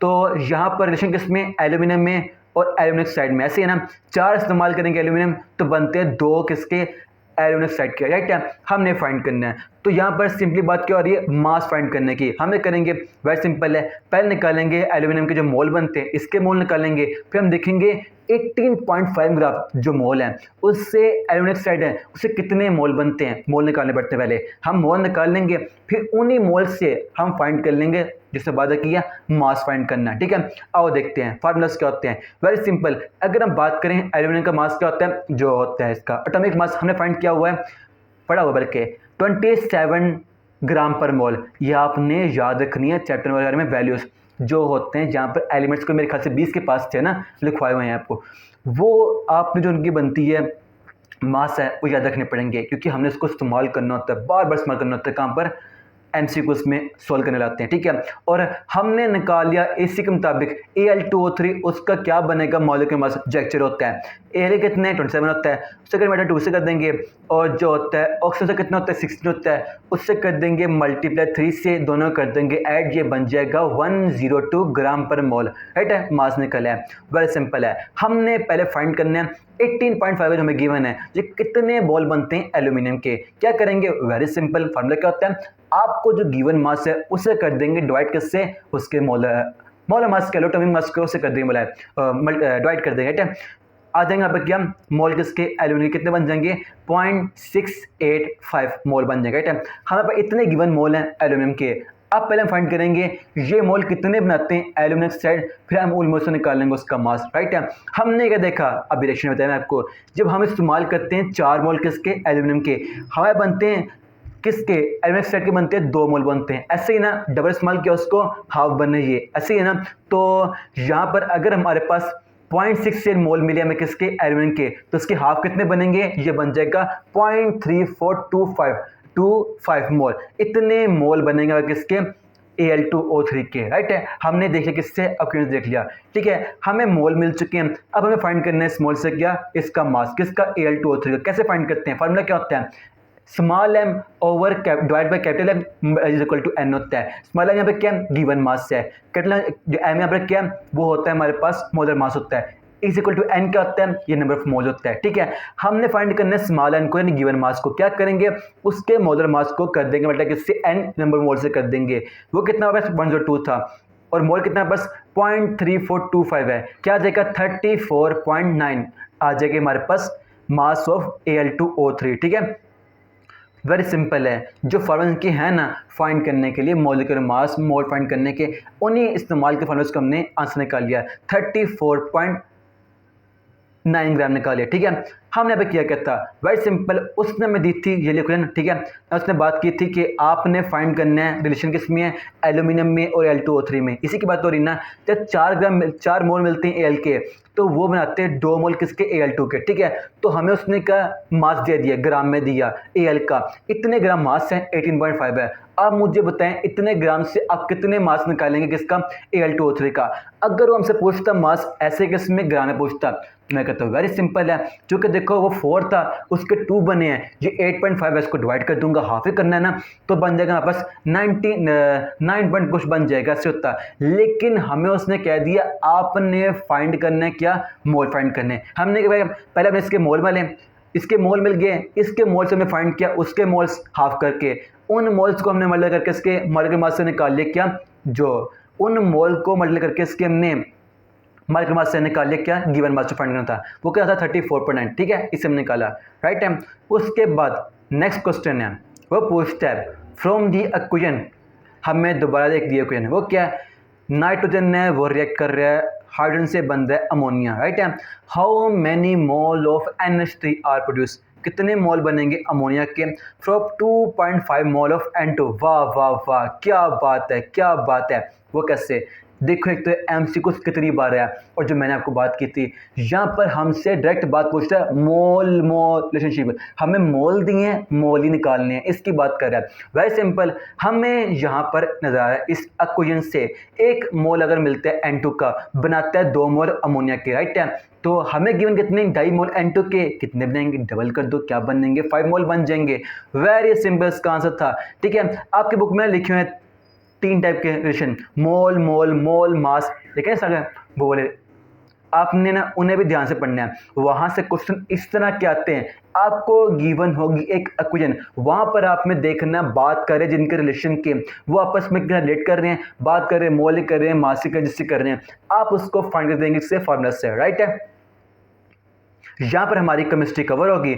उसके बाद नेक्स्ट बायोलॉजी, देखो मैंने यहाँ पर मेंशन तक कर दिया हुआ है, जो आपको मैंने क्वेश्चन निकाल के दिए हैं वो किन किन टॉपिक्स से हैं, ताकि आपको क्लियर हो जाए जो आपने टॉपिक पढ़ रहे हैं वहाँ से आपके एग्जाम में क्वेश्चन आते किस टाइप के हैं, उन्हें मेंशन भी कर दिया, ठीक है ना। आपको पता है ऐसे बेस्ट टेस्ट नहीं मिलते थे कहीं पर, ये मैं नहीं कह रहा, आप खुद कहेंगे, राइट है। चलो स्टार्ट करते हैं। यहाँ पर क्वेश्चन 1 क्या, which of the following is correct regarding cell wall. Cell wall से मतलब क्या बात की गई है, सेमी परमेबल होती है, डिफरेंशियल परमेबल होती है, या फिर परमेबल होती है, नॉट परमेबल होती है। तो देखो जो बात हो रही है सेमी यानी हाफ, और डिफरेंशियली दोनों का सेम मतलब आता है, ठीक है। ए भी तो वैसे निकल जाएगा। ये बात हो रही है प्लाज्मा मेम्ब्रेन की, हमसे पूछा है सेल वॉल के बारे में, उसका मेन काम क्या होता है, उसका मेन काम होता है प्रोवाइड करना सपोर्ट और स्ट्रक्चर रिजिडिटी प्रोवाइड करना, ठीक है। तो इस वजह से ये फुल्ली परमिएबल होती है, सेल वाला काम नहीं होता है सेल को रोकना ये करना ना, ये होता है कि सेल मेम्ब्रेन से काम होता है, राइट है। इसका क्या आंसर फुल्ली परमिएबल, सी इसका आंसर बनेगा, राइट है। उसके बाद नेक्स्ट क्वेश्चन है, सही हो गया ना, चलो सही है जो। उसके बाद नेक्स्ट क्वेश्चन है, one of the following is the common in both prokaryotic and eukaryotic cell. जो ऑप्शन दिए हैं इनमें से वो कौन सी ऑर्गेनेली है, जो भी पार्ट है वो दोनों में कॉमन पाता है, प्रोकैरियोट में, यूकैरियोट में, ठीक है। पहले मैं आपसे क्वेश्चन पूछता हूँ, दोनों में फ़र्क क्या है, दोनों में फ़र्क क्या होता है, की डिफरेंस क्या होता है, फ़र्क तो बहुत से हैं पर मेन चीज़ क्या होती है, जहाँ से हम करते हैं आइडेंटिफाई ये प्रोकैरियोट है ये यूकैरियोट है, ठीक है। इनमें फ़र्क होता है मेम्ब्रेन का, सेल वाली नहीं न्यूक्लियर वाली मेम्ब्रेन, ठीक है। जो हमारे पास होते हैं यू यानी ट्रू कैरियोट, जो हमारे पास हैं यूकैरियोट होते हैं, इसमें क्या होता है हमारे पास जो होता है जेनेटिक मटेरियल होता है उसके अराउंड होती है मेम्ब्रेन, हम उसे कहते हैं न्यूक्लियर मेम्ब्रेन। लेकिन जो होता है प्रोकैरियोट उसमें ना जो होता है मेटाजेनेटिक उसके अराउंड मेम्ब्रेन नहीं होती, इसे कहते हैं प्रो यानी फॉल्स सेल कहते हैं, राइट है। ये में क्या इनमें की फ़र्क है, ठीक है। तो हमसे पूछते हैं दोनों में सेम चीज़ क्या रहती है, अब देखते हैं। पहला क्वेश्चन है साइटोप्लाज्मिक स्ट्रीमिंग, ये तो होती है उसमें यूकैरियोट में होती है, राइबोसोम, अरे वाह वाह वाह। देखो सिंपल सी बात है, सेल कोई भी क्यों ना आपको चाहिए होगी प्रोटीन, ऐसे ना उस पर काम चले कोई नहीं, इसलिए राइबोसोम सब में अवेलेबल होता ही होता है, ठीक है। अगर बात करें बाइंडिंग की, ये क्या होता है सिर्फ होता है प्रोकैरियोट में क्योंकि वो डिवाइड होते हैं इससे होते हैं। अगर बात करते हैं यूकैरियोट की, डिवाइड होते हैं किससे, माइटोसिस से, मियोसिस से, राइट है। अगर बात करें न्यूक्लियर एनवेलप, अरे वाह वाह वाह, ये तो वही नहीं आ गया। अभी हमने पता किसके बारे में, एनवेलप के बारे में, ये दोनों की फ़र्क क्या है, यू में होता है प्रो में नहीं होता, प्रो फॉल्स है यू ट्रू है, राइट है। इसका क्या बनेगा आंसर, इसका आंसर बनेगा हमारे पास बी बनेगा इसका आंसर, ठीक है। उसके बाद अब नेक्स्ट क्वेश्चन क्या है, इसको पहले मैं कर दूं, चलो सीधा आगे करते हैं, ठीक है। उसके बाद नेक्स्ट क्वेश्चन क्या है, देखो मैंने यहाँ पर ना हर टॉपिक का जो बनता है कॉन्सेप्ट वो भी क्लियर कर दिया है। एमसीक्यूज का आपको ना उससे रिलेटेड क्वेश्चन आते कर सकते हैं, उस टॉपिक से वहाँ पर पॉइंट क्या है, ठीक है। हमने क्या बात की थी प्रॉपर्टी के बारे में, उसमें वो क्या 7 डेज होता है। अगर बात करें यूकेट की, वहाँ पर जो होता है वो कहता है 8 डेज होता है, ठीक है। स्मॉल साइज मैंने सब कुछ यहाँ पर एक ही क्वेश्चन को एक्सप्लेन कर दिया, ठीक है। उसके बाद नेक्स्ट है, देखो यहाँ पर पॉइंट लिखा हुआ है, जो होता है हमारे पास राइबोसोम होता है, वो हर ऑल लिविंग सेल उसमें पाया जाता है, ठीक है। उसके बाद नेक्स्ट क्वेश्चन है, in prokaryotes the genetic material is without, अरे वाह वाह वाह, अब क्या हो गया, क्यों वाह वाह। देखो मैं आपसे पूछता हूँ, बात हो रही किसकी, जेनेटिक मटेरियल की। ये क्या होता है, डीएनए आरएनए जो होता है कहाँ पर, न्यूक्लियस में, राइट है। वो कह रहा है प्रोकैरियोट में ये जो होते हैं मटेरियल ये किसके बगैर होता है। अभी तो हमने पढ़ा था दोनों में की फर्क क्या होता है, प्रो में और यू में।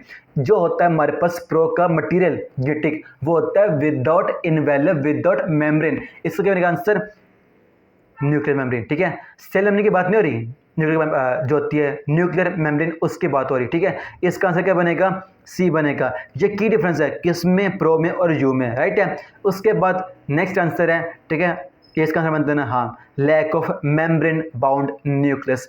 लेकिन इसमें डीएनए पे आते हैं, आरएनए सबको पे आता है, जो है ना ऑप्शन ए और बी है, इन्होंने पे आता है, राइट है। उसके बाद विच of the following best describe the plasma membrane, इनमें से कौन सा है जो हमारे पास प्लाज्मा मेम्ब्रेन को डिफाइन करता है सही तरीके से, राइट है। एडहिसिबल, हाँ ये तो होती है जोड़ी चीज़ों को, परमेबल होती है बहुत चीज़ों को, इम्परमेबल, हाँ हमने कहा था ना पढ़ा है किसके बारे में, प्लाज्मा मेम्ब्रेन के बारे में, कि कुछ लोग चीज़ों को रोक देती है और बाकी भी जान जाती है, काम करती है। सेमी परमिएबल, अरे वाह, ये इसका आंसर बनता है, ठीक है ना। देखो मैंने आपको क्या बात की थी, ये एम्प्टी कैट है, यहाँ पर आपके पास ऑप्शन एक से ज़्यादा दोस्त हो सकते हैं, आपने देखना उनमें से सिंगल बेस्ट आंसर। तीनों बनते हैं आंसर एक हद तक, लेकिन सिंगल बेस्ट आंसर जो फाइनल में लिखा उसको क्या, सेमी परमिएबल होती है, ठीक है। अब उसके बाद नेक्स्ट क्वेश्चन है, इसे मैं कर दूँ, ओके राइट है।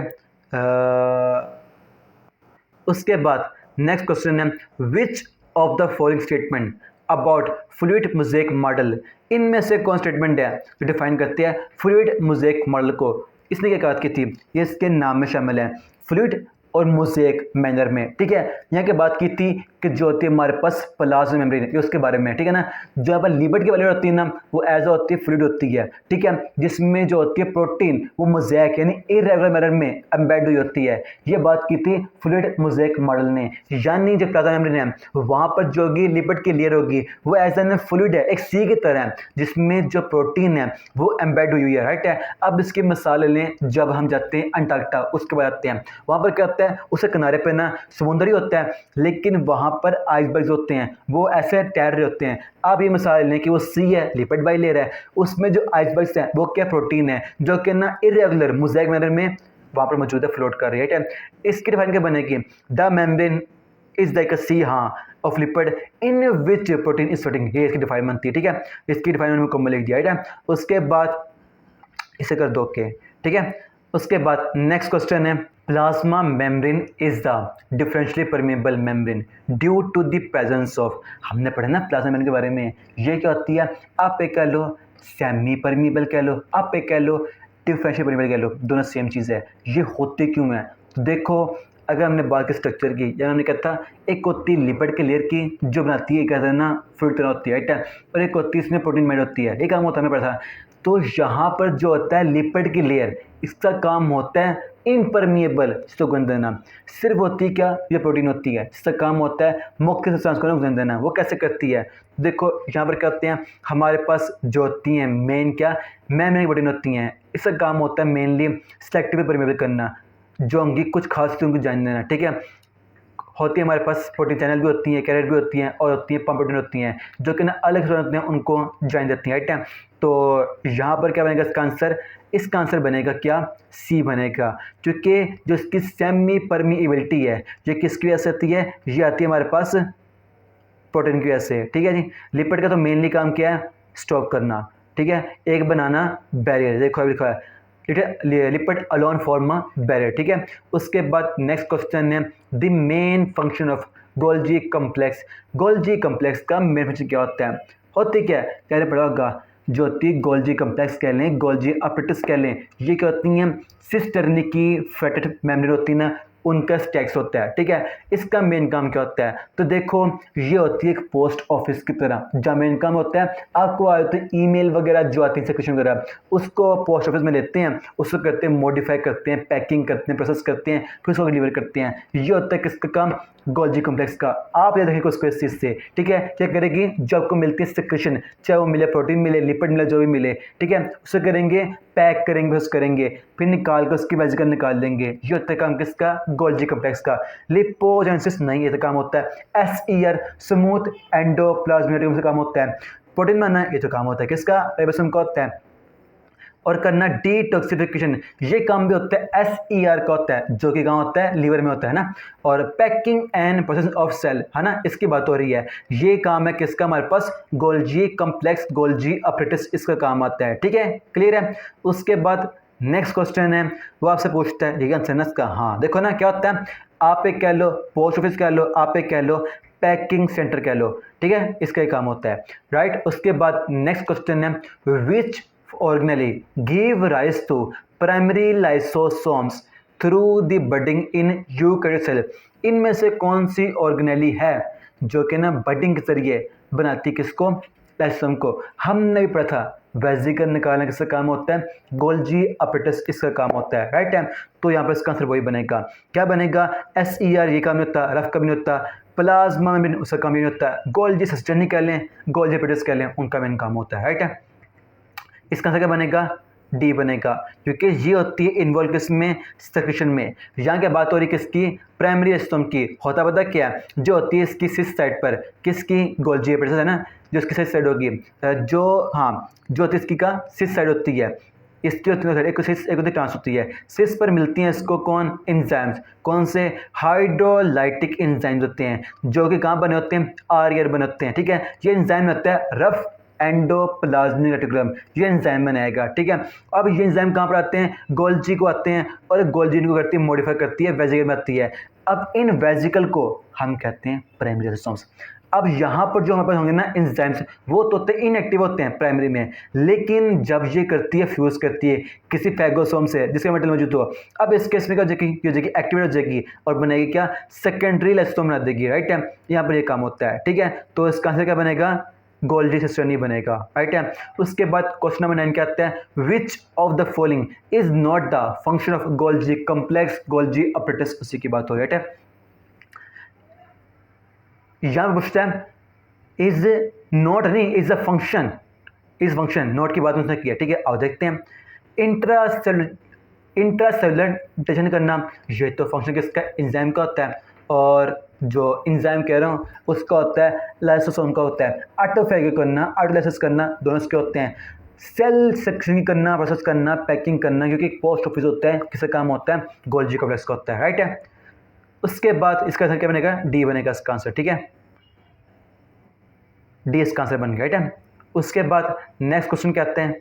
ये बनता है ना, गोल्जी का मेन काम होता है सेक्शन को प्रोसेस करना, लाइसोसोम्स का काम होता है डाइजेस्ट करना। ठीक है, दोनों को पैक आपस में मिक्स नहीं होने देना है। एक पैकर है, एक डिस्ट्रॉयर है। लाइसोसोम क्या होता है? जो लाइसोसोम इसका नाम है, हाँ ये डिस्ट्रॉय करता है, ऑटोलाइज करना, ऑटोफैगोसोम करना, ये होता है किसका काम? लाइसोसोम का होता है। जबकि गोल्जी कौन है? ये तो वेजिकल में प्रोसेस करते हैं, सिक्रेशन करता है, पैकिंग करता है, आपस मिक्स करना इनको। ठीक है, उसके बाद नेक्स्ट क्वेश्चन है, organelle involve in synthesis of oil, phospholipid, steroid, इनमें से कौन सी ऑर्गेनेली है? आओ देखते हैं। हमसे ऑप्शन 1 के माइटोकॉन्ड्रिया काम होता है इसका। इसका काम तो होता है बनाना, क्या ये एक पावर हाउस है, एनर्जी हाउस है, एनर्जी बैटरी है, ATP बनाएगा ना, ये तो वो नहीं है। और उसके बाद नेक्स्ट क्वेश्चन है गोल्जी कम्प्लेक्स। भाई हमें तो पता है पैकर है, ये इसका काम होता है वैसे पैक करना, इससे काम तो नहीं बनता। और आई बात राइबोसोम की, क्या काम होता है इसका? बनाना प्रोटीन मेन चीज़ होती है, इसका से भी बनता। हाँ SER, स्मूथ एंडोप्लाज्मिक रेटिकुलम। ठीक है, इसका मेन काम होता है ऑयल बनाना, फॉस्फोलिपिड बनाना, स्टीरॉयड बनाना। ठीक है, वेरी सिंपल है। अगर आपको नाम याद भी ना हो, ऊपर तो 3 दिए हैं, हमने पढ़ लिया है उनके बारे में, हमें तो पता है माइटोकॉन्ड्रिया क्या होता है, ATP बनाता है।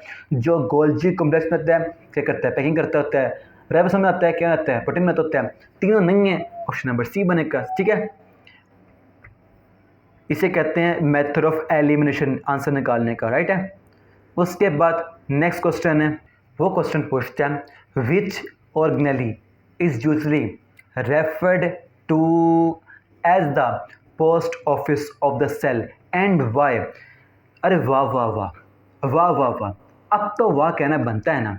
वो कैसे, देखो यहाँ पर क्या पॉइंट है, अब भी हम पढ़ के हटे हैं इस क्वेश्चन को, पहले वहाँ पर बात यही थी लेकिन वर्डिंग अलग थी, अब उसने पूछा उसी बात को है, वर्डिंग अलग कर दी है। क्या पॉइंट क्लियर हुआ जो मैंने आपको बताया था, आपके क्वेश्चन रिपीट हो रहे होते हैं, उसकी चेंज करते हैं वर्डिंग। आप मुझे बताएं, जिस बच्चे ने पहले वो वाले क्वेश्चन किए हुए हैं, अगर उसको उसकी एमटीकेट में क्वेश्चन आ जाए वाला, क्या वो नहीं करता, ज़रूर करता। उसको याद है ये वाली वीडियो, मैंने यहाँ पर इस क्वेश्चन को पढ़ा था और वो बात मेरे पर पूछे गई है, ठीक है ना। इसलिए होती है इनकी इम्पोर्टेंस, मैंने इसको एनालाइज खुद किया था, तभी मैंने इतनी एफर्ट की है, कहीं से क्वेश्चन उठा के ऐड नहीं कर दिया है। मुकम्मल रिसर्च की जो बनते हैं, देखो हर मिनट लिखा हुआ है, जहाँ यहाँ आया हुआ है, अरेंज किया, निकाला, सोल्व किया, सब कुछ किया। क्यों, इसकी इंपॉर्टेंस थी ना, एम क्लियर था ना, आपको उसका बेनिफिट होगा ना, तभी ऐड किया है। ठीक है, पॉइंट क्या था, प्रोवाइड करनी है सेकंड टू नन वैल्यू, ताकि आप अपने एग्जाम में परफॉर्म कर सकें सेकंड टू नन। ठीक है, इसलिए आपने भी ना एफर्ट लाजमी करनी है। और नीचे कमेंट में बताया करो आपको इस वीडियो से हेल्प कैसी हो रही है। ठीक है, इसका क्या बनेगा आंसर, हमने अगेन पढ़ा था, ये काम होता है गोल्जी अपरेटस का, क्योंकि ये क्या है हमारे पास एक पैकर नाम है ना, इससे एक पैकिंग काम करता है मैंने। ठीक है, ये रिसीव, सोर्स और पैकिंग करता है मटेरियल की, चाहे वो प्रोटीन हो, लिपिड्स वगैरह हो, राइट है, लाइसोसोम वगैरह हो, राइट है। उसके बाद नेक्स्ट क्वेश्चन है, the inner membrane of mitochondria is folded to form finger leg, क्या बनाते हैं। देखो जो होता है माइटोकॉन्ड्रिया, ठीक है, हमने इससे पढ़ा था, माइटोकॉन्ड्रिया क्या होती है, ये होती है डबल मेम्ब्रेन ऑर्गेनेल होती है। जो होती है इसकी आउटर मेम्ब्रेन वो स्मूथ होती है, बिल्कुल सी है ना।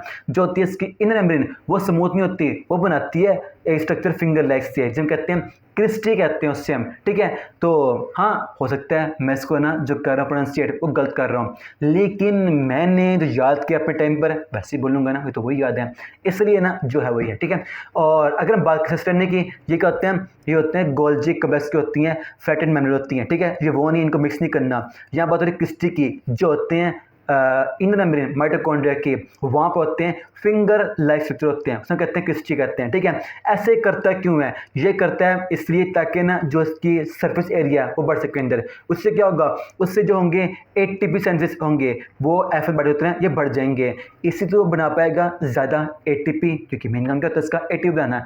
इसलिए जो होती है इसकी इनर मेम्ब्रेन, उसका बनाने के सरफेस एरिया ये बढ़ाता है, क्या उसके सेक्टर में आता है, कौन से फिंगर लेग सेक्टर में आता है। ठीक है, अब इसका आंसर क्या बनेगा, क्रिस्टी इसका आंसर बनेगा, जो क्या होती है इनर मेम्ब्रेन के फिंगर लेग होते हैं स्ट्रक्चर माइटोकॉन्ड्रिया के।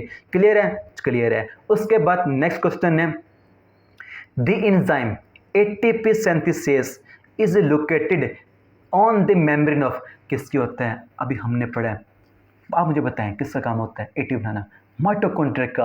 उसकी जो होगी इनर साइड, वहाँ पर क्या होते हैं, क्रिस्टी होते हैं, जो होते हैं फिंगर लाइक स्ट्रक्चर होते हैं, वहाँ पर होता है एटीपी सिंथेसिस, जो कि बनाएगा एटीपी को। किसका काम होता है, माइटोकॉन्ड्रिया का काम होता है, राइट है, राइट है, चलो ठीक है।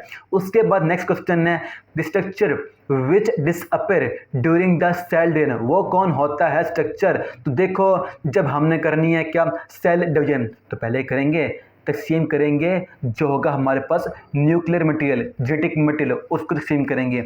इसलिए जो होता है न्यूक्लियस, जो कि होता है टेंस स्ट्रक्चर होता है, ये डिसॉल्व हो जाता है। ठीक है, तो ये डिसेबल हो जाएगा, राइट है, इसका आंसर बनेगा सी, इसका आंसर बनेगा। ठीक है, यहाँ पे लिखा हुआ है क्या होता है, न्यूक्लियस एक डेंस होता है, नॉन मेम्ब्रेनस स्ट्रक्चर होता है, जो कि न्यूक्लियस के इनसाइड होता है, राइट है, और इसके फंक्शन लिखे हुए हैं, ये होता है डिसेबल होता है।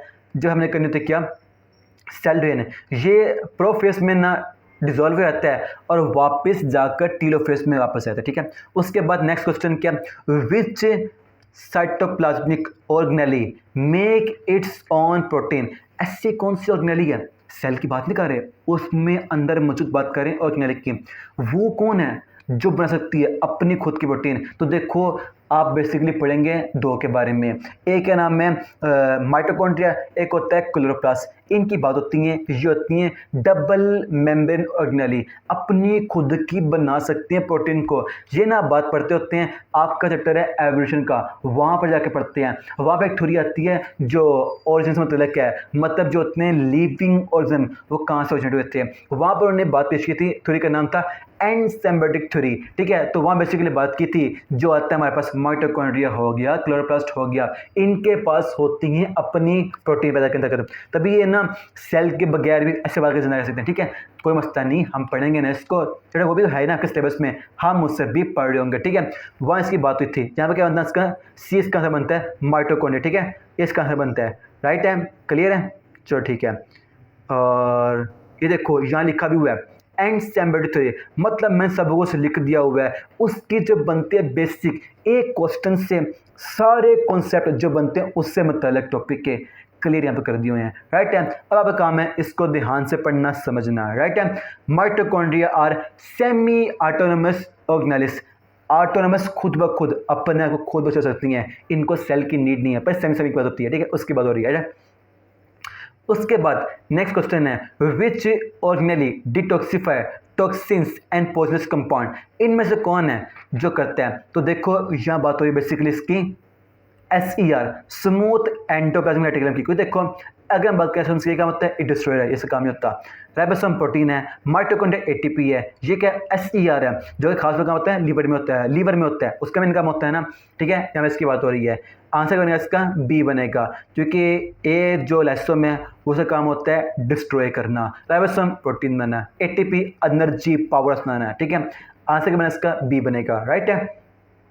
यहाँ पर लिख भी दिया हुआ है, ठीक है। डिटॉक्सिफिकेशन का किसका होता है, SER का होता है, जो कहाँ होते हैं लीवर सेल, क्योंकि ब्लड को करना साफ करना किसका काम होता है, लीवर का काम होता है ना, हाँ इसकी बात हो रही है, राइट है। और अब इसके बाद नेक्स्ट क्वेश्चन है वो पूछता है the fold of inner memory of mitochondria are called as, क्या कहते हैं, माइटोकॉन्ड्रिया जो होती है इनर मेमोरी होती है। तो देखो अगेन वही क्वेश्चन आ गया ना, हमने अभी इसके बारे में पीछे पढ़ के हटे हैं, क्या पढ़ के हटे हैं, माइटोकॉन्ड्रिया के जो होते हैं इनर मेमोरी होती है उसमें होते हैं फिंगर लाइक स्ट्रक्चर होते हैं, जिसमें क्या कहते हैं क्रिस्टी कहते हैं, राइट है। यहाँ पर हमारे पास पॉइंट क्लियर हो रहा है कि देखो माइटोकॉन्ड्रिया हो गया, गोल्गी प्रोसेस हो गया, इससे कितने क्वेश्चन आ रहे होते हैं, ये टॉपिक आपके इंपॉर्टेंट है, आपने इससे पढ़ने डिटेल से पढ़ना है, राइट है। मैंने एक मैथ मुकम्मल वीडियो प्लान की, वो मैंने क्लियर भी इस तरह किए थे, ठीक है। तो क्वेश्चन लोग पूछ रहे होते हैं कि बताएं हमारा टॉपिक कौन सी इंपॉर्टेंट है, यहाँ पूछेंगे वहाँ पूछेंगे, मैं कहता हूँ मेरे पास आओ, आपको मैं बता नहीं रहा, आपको प्रूफ दे रहा हूँ, उसका आंसर भी दे रहा हूँ, ठीक है ना। क्योंकि मैंने क्या बात की थी, मेरी होती है वीडियो हमेशा मुकम्मल होती हैं, सिर्फ बात नहीं करूँगा उसको साबित भी करूँगा ताकि आप में उससे फॉलो कर सकते हैं आसानी से, ठीक है। यहाँ की बात हो रही है क्रिस्टी ही की बात हो रही है, क्या बनेगा इसका आंसर B इसका आंसर बनेगा, ठीक है। उसके बाद नेक्स्ट क्वेश्चन है which statement correctly describe the organelle that is not membrane bound, ठीक है। अच्छा मतलब पूछ पता क्या है, यहाँ पर ना लिखी है, बस 4 वर्ड्स हैं, अलग अलग ऑर्गेनेली की हैं, आप बताएं इनमें से वो कौन सी है प्रॉपर्टी उस ऑर्गेनेली की जो कि मेम्ब्रेन नहीं है, मतलब वो नॉन मेम्ब्रेन है, ठीक है। आओ देखते हैं प्रेजेंस ऑफ क्रिस्टी हमने पढ़ा, ये तो होता है माइटोकॉन्ड्रिया में, वो डबल मेम्ब्रेन है, वो नहीं है। Modification and packing of protein, ये तो काम होता है हमारे पास गोल्जी का होता है, अति मेम्ब्रेन होती है। प्रेजेंस होना डाइजेस्टिव मॉलिक्यूल, ये होता है राइबोसोम, ये भी होती है मेम्ब्रेन होती है, ये तो नहीं है। Made of RNA ribosome RNA and protein, ये कौन होता है राइबोसोम होता है, और राइबोसोम हमारे पास नॉन मेम्ब्रेनस ऑर्गेनेली होती हैं, ठीक है। इसका आंसर क्या बनेगा D इसका आंसर बनेगा, क्लियर है, चलो ठीक है।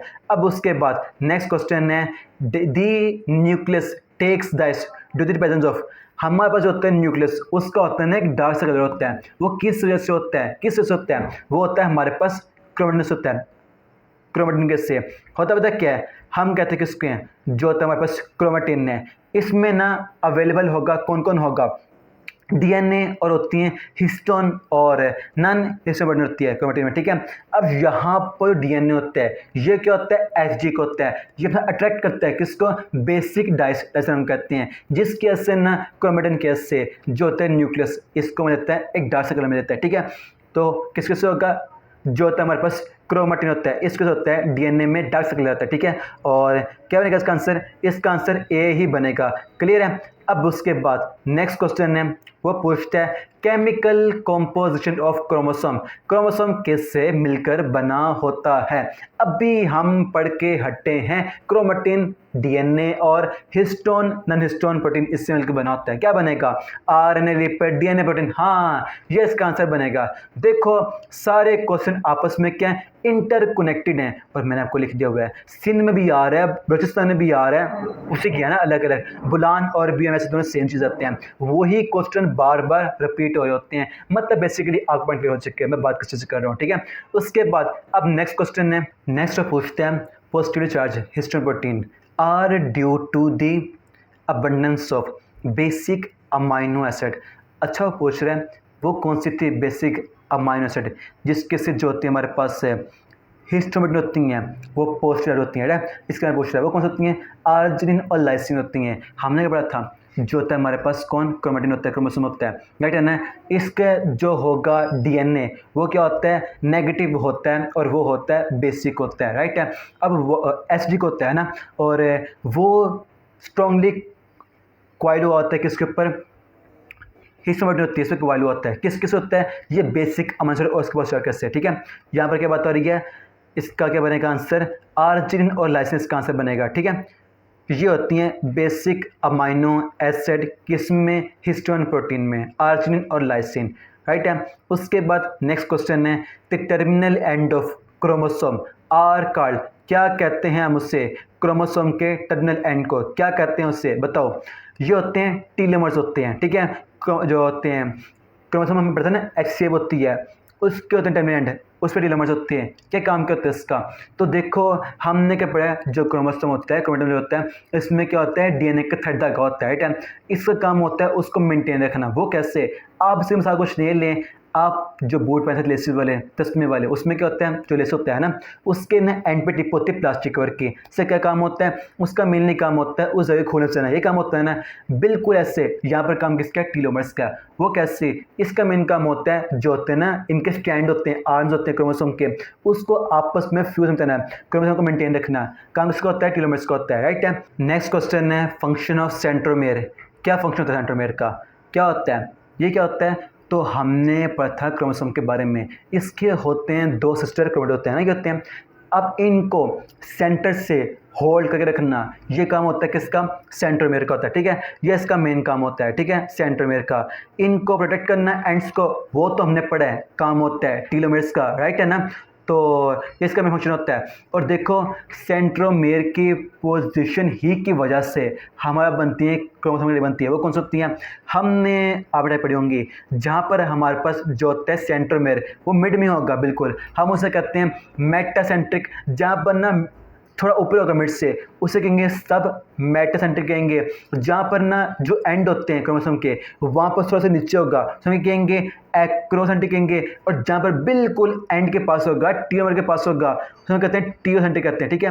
यहाँ पर जैसे चार टाइप थी, किस किस से, सेंट्रोमेयर के से, जिसका मेन काम क्या होता है, क्रोमोसोम के जो होते हैं हमारे पास सिस्टर क्रोमेटिन होते हैं उनको आपस में करके रखना होल्ड, राइट है। उसके बाद नेक्स्ट क्वेश्चन है अमच्योर डुप्लीकेटेड क्रोमोसोम कंसिस्ट ऑफ, किससे मिलकर बना होता है। तो देखो जो एक होता है ना हमारे पास सिस्टर क्रोमेटिन होता है, ये मिलकर बना होता है complete double helical DNA molecule, इससे मिलकर बना होता है। तो एक क्रोमोसोम बात करें ना मैच्योर डुप्लीकेटेड जिसमें दोनों मौजूद हैं, ये बनेगा, यहाँ पर फिर दो होंगे, दो identical double helical DNA molecule, ठीक है, दो होंगे, ठीक है। क्योंकि बात कर रही है डुप्लीकेटेड क्रोमोसोम की बात हो रही है, ठीक है। इसका आंसर क्या बनेगा, इसका आंसर ए बनेगा, क्लियर है, चलो ठीक है। अब इसके बाद नेक्स्ट क्वेश्चन है, वो क्या पूछता है, dash arranges DNA into chromosome in eukaryotic cell, वो कौन होता है जो डीएनए को अरेंज करता है। अभी हमने पढ़ा हिस्टोन प्रोटीन का होता है स्ट्रक्चर ऑक्टामर होता है, ठीक है, जो क्या होता है पॉजिटिव होता है, बेसिक होता है। ये एसिडिक नेगेटिव डीएनए थर्ड को आपस में ना, मतलब उसको ना पकड़ रखता है मजबूती से, ठीक है। क्योंकि हमने क्या बात की थी, जो होता है हमारे पास कौन, डीएनए होता है। ये क्या होता है, एक धागा होता है। कितना तकरीबन आप कहने का सीधा करेंगे ना, ये बन जाएगा 2 मीटर बन जाएगा। अगर हिस्टोन ने इसको स्ट्रांगली नहीं पकड़ा होगा तो कितना मुश्किल होगा इसको मैनेज करना, ठीक है। ये कैसे काम होता है, हिस्टोन बढ़ने का काम होता है, ठीक है। यहाँ पर इसका आंसर क्या बनेगा, सी बनेगा। इससे काम होता है डीएनए को अरेंज करके रखना ताकि वो बना सके क्रोमोसोम, ठीक है। उसके बाद नेक्स्ट क्वेश्चन है, वो पूछता है which structure enable exchange of material between nucleus and cytoplasm. कौन सा होता है, तो देखो आप याद करें स्ट्रक्चर सेल के। यहाँ पर क्या होता है, हमने पढ़ा सेल की जो होती है साइटोप्लाज्म, जो उसके बारे में कौन सी होगी, वो होती है सेल मेम्ब्रेन होती है, राइट है। अब साइटोप्लाज्म होगा और जो होता है बस न्यूक्लियस होता है, उनके दरमियान होती है मेम्ब्रेन कौन सी, न्यूक्लियर मेम्ब्रेन, न्यूक्लियर एनवेलप होता है, राइट है। तो यहाँ पर जो न्यूक्लियस होगा और होगा साइटोप्लाज्म होगा, इनके दरमियान एक्सचेंज कौन करेगा, जो एक्सचेंज होगी उसको कौन करेगा कंट्रोल, वो होगा हमारे पास कौन, न्यूक्लियर मेम्ब्रेन होगी। और उससे भी खास होगा कौन, न्यूक्लियर पोर होगा। जैसे होता है सेल मेम्ब्रेन में हमने पढ़ा था, जो लिपिड होता है बाइलेयर, उसका मेन काम क्या होता है, स्टॉप करना। यहाँ पर जो होगी प्रोटीन होगी, उसका मेन काम होता है परमिएबिलिटी, है ना। तो यहाँ पर क्या होगा, न्यूक्लियर पोर्स होते हैं जो कि मेनली जो होगा हमारे पास साइटोप्लाज्म होगा और न्यूक्लियस होगा, उनके दरमियान जो होगा एक्सचेंज उसको अनेबल करते हैं, ठीक है। और यहाँ पर क्या होता है, आउट क्या होता है, जो होता है हमारे पास कौन, न्यूक्लियस होता है, वहाँ से जाएगा साइटोप्लाज्म में, कौन जाएगा, वो होगा हमारे पास mRNA यानी messenger RNA, transfer RNA, ribosomal RNA, ये बात आते हैं। और इनटू न्यूक्लियस क्या आती हैं, प्रोटीन होती हैं अलग अलग, राइट है, यहाँ पर आती हैं, ठीक है। तो यहाँ पर हमारे पास जो बनता है पोर्शन बायोलॉजी का वो कवर हो गया, ठीक है। अब उसके बाद हम करेंगे नेक्स्ट किसको, लॉजिकल रीजनिंग। लॉजिकल रीजनिंग का फर्स्ट क्वेश्चन पूछता है, the government has increase the taxes on all business in Pakistan, ठीक है। Many small businesses will have to close their operation in Pakistan, ठीक है। क्या बात कर रहे हैं, गवर्नमेंट ने ना जितने बिजनेस है पाकिस्तानी गवर्नमेंट ने उन पर टैक्स ना बहुत बढ़ा दिया है। अब यहाँ पर ना बहुत से जो है बिजनेस इस्तेमाल हैं उनको अपने जो हैं ऑपरेशन बंद करने पड़ गए हैं। तो आपने देखना है इनमें क्या बनता है, लॉजिकल रिलेशन। आओ देखते हैं। Statement 1 is cause and 2 is effect. कैसा है, क्योंकि गवर्नमेंट ने टैक्स बढ़ा दिए थे इसलिए जो स्मॉल बिजनेस उन्हें अपने जो ऑपरेशन में दुकानें बंद करनी पड़ेगी। तो क्या ये लॉजिकली है, बिल्कुल दुरुस्त बात है। स्मॉल बिजनेस है मतलब उनका जो हो रहा है प्रॉफिट वो स्मॉल है। अगर टैक्स बढ़ जाएंगे तो फिर कैसे पे करेंगे, पे कर सकते ही नहीं, इसलिए करने पड़ेंगे बस बिजनेस को। ऐसा पाकिस्तान में कितनी बार हुआ है, तो ये बात तो क्या है, लॉजिकली करेक्ट है। तो ए तो बनता है। फिर 2 इज कास्ट एंड 1 इस इफेक्ट, क्योंकि जो थे हमारे पास स्मॉल बिजनेस थे वो बंद होने लग पड़े थे, इसलिए गवर्नमेंट ने सब पर बढ़ा टैक्स। बात तो बनती लॉजिकली, इसलिए बी भी गलत है। और सी कहते हैं दोनों आपस में इंडिपेंडेंट है, नहीं ऐसी बात नहीं है, हमने देखा है। और ऐसा पाकिस्तान में प्रैक्टिकली हुआ भी था, जब पाकिस्तान एक टाइम में पूरे एशिया के जो मतलब इकोनॉमी में था, वर्ल्ड इकोनॉमी में, यहाँ तक के पाकिस्तान का नाम जो उस टाइम के थे मशहूर अखबार थे, वो हो गया दी न्यूयॉर्क टाइम हो गया, अलग अलग हो गए, वहाँ पर नाम मार था पाकिस्तान का। पाकिस्तान ने जो यूएस से उसको कम्पीट कर रहा था, एक टाइम पर यूएस ने अपने की थी ग्रोथ रफ्तार से, पाकिस्तान वैसे कर रहा था। और पाकिस्तान उस टाइम अपने तरीके कैसे करते होते हैं ये सिखा रहा था, किसको, मिडिल ईस्ट को सिखा रहा था, चाइना को सिखा रहा था, जापान को सिखा रहा था, सिंगापुर मलेशिया इनको सिखा रहा था। ये लोग पाकिस्तान सीख रहे थे, पाकिस्तान का मॉडल था 5 साल का, उसको फॉलो कर रहे थे, इतना पाकिस्तान ग्रोथ कर रहा था। लेकिन फिर क्या हुआ, कुछ गवर्नमेंट्स आई, उन्होंने अपनी फजूल गलतियाँ की और पाकिस्तान में जो थे बिजनेस उनको बनाना पड़ गया। ये मिस्टेक हुई थी इनसे, ठीक है। तो यहाँ पर क्या आंसर बनता है, इसका आंसर बनता है ए बनता है, ठीक है। ए इसका आंसर बन गया, राइट है, ये बन गया, क्योंकि ऐसा लॉजिकली हुआ हुआ है। मतलब ये बात वही पूछते हैं जो पाक से पहले हो चुकी हुई है, ठीक है। और मतलब मैं आपको बता रहा हूँ ऐसे ही, ये इसका आंसर यही बनता है, ठीक है। उसके बाद नेक्स्ट क्वेश्चन है, ऑल हैमर आर टूल्स, ठीक है, some tools are users thing, ठीक है, all users things are trash, ठीक है, which of the following conclusion is necessary true. क्या होगा इनमें से, ठीक है। आओ देखते हैं। पहले हम ना इसके मुताबिक बनाएंगे डायग्राम, मैंने पहले बता दिया आपके लिए, ठीक है। वो कहते हैं ऑल हैमर आर टूल, ठीक है। मैं करूँगा ये टूल टी टूल है, एक ग्रुप में टूल का, ठीक है। और उसमें से ना जितने भी हैमर होंगे ना इस ग्रुप में वो टूल है, क्या ठीक हो गया, ठीक हो गया। उसके बाद वो कहते हैं सम टूल आर हैं यूजर्स हैं, ठीक है। मतलब ये टूल है, कुछ पार्ट ले लेंगे, ये हम कहते हैं यूजर्स है, ठीक है। उससे कहते हैं all users things are trash. In trash एक ग्रुप है और उसमें जितनी भी लैंग्वेज यहाँ पर आ जाएंगे, ठीक है। यहाँ पर ये बन गया, हमने मैं डायग्राम ऐसे बनानी होती है, ठीक है। Which of the following conclusion is necessary to, आपने एक बात याद रखनी है, वो क्या, जहाँ उसने बात की ना ऑल हैमर टूल, इन टूल एक ग्रुप है और उसमें एक ग्रुप आएगा इसका हैमर का आएगा, क्योंकि उसके मुकम्मल अंदर आ जाएगा, ठीक है। और सम टूल आर यूजर्स, यानी अब टूल का कुछ पार्ट लेंगे, वहाँ से हम न देंगे एक ग्रुप, उसका अंदर का यूजर्स होगा। उसके बाद क्या, all useless things are trash, in trash एक बड़ा ग्रुप होगा, उसमें हम ऐड कर दे किसको, यूजर्स को, ठीक है। यहाँ से हमने ऐड कर दे किसको, ये डायग्राम बना दिया है। अब हमें देखना है इनमें से बनता है कौन सा कंक्लूजन दुरुस्त बनता है। और देखते हैं, सम हैमर आर ट्रैश, क्या दुरुस्त है? बिल्कुल भी नहीं। देखो हैमर अलग चीज़ है, ट्रैश अलग चीज़ है, वन ठीक नहीं है। Some tool are trash, some tool trash है, देखो ये टूल है और इससे कुछ पार्ट ट्रैश है, हाँ टू द फॉलोअर है। All useless things are tool, क्या दुरुस्त है? नहीं, देखो इससे कुछ पार्ट है, आल तो नहीं है, तो गलत हो जाएगा, क्योंकि हमने यहाँ पढ़ा हुआ है सम टूल है यूजलेस, उसके भी अपोजिट आता है। तो यहाँ पर क्या बनेगा, सिर्फ और सिर्फ टू है वो फॉलो होगी, ठीक है। इसका आंसर क्या बनेगा, बी बनेगा। यहाँ पर आप ना सिंपल इस तरीके से ये वाले क्वेश्चन को सॉल्व कर सकते हैं। आपको ये वाला डायग्राम बनाना चाहिए, ठीक है, प्रैक्टिस करनी पड़ेगी इसकी, राइट है। उसके बाद अब नेक्स्ट क्वेश्चन है, Pakistan is rich in wild life and culture. हाँ बिल्कुल दोस्त बात है, it is the home of many sort of wild life, बिल्कुल दोस्त है। फ्रॉम आइबेक्स, ये ना एक बकरे की किस्म है, ठीक है, to the Indus river dolphin, dolphin ना हमारे पास दरअसल में डॉल्फिन है, and people from the most countries in the world have made their home here। हाँ बिल्कुल दोस्त ऐसा होता है। अब स्टेटमेंट क्या है, पाकिस्तान इज रिच कंट्री, नहीं ये बात तो बिल्कुल भी नहीं। यहाँ पर हमने ना टू दी पॉइंट फॉलो करना है स्टेटमेंट को। उसने बात की है रिच वाइल्ड लाइफ में, तो यहाँ जो रिच की बात कर रहा है वो पैसों की बात कर रहा है, ये गलत है, ये नहीं है। People from all nationalities of the world live in Pakistan, यह भी गलत है। क्यों?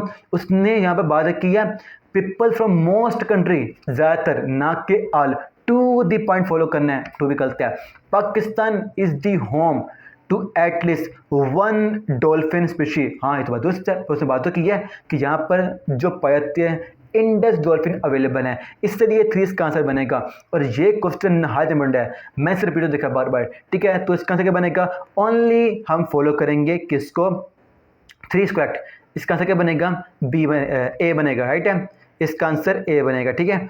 यहाँ पर क्या होता है, आपने फॉलो करना टू दी पॉइंट, जो स्टेटमेंट है उसको फॉलो करते हैं, खुद से कुछ भी अज्यूम नहीं करना होता है, ठीक है। और सारी बात है, इसे कहते हैं लकीर के फ़कीर बनना, जो क्या है वही करना, फॉलो करना टू दी पॉइंट को, ठीक है। और नेक्स्ट क्वेश्चन है, all children are sleeper, again same वही बात हो रही है। देखो अब मैं बनाऊंगा आप सम एग्जाम्पल, पैदा का डायग्राम है, ठीक है। उसने क्या, आज न स्लीपर है, यानी एक ग्रुप है, ये मैंने बना दिया बड़ा सा ग्रुप, ठीक है।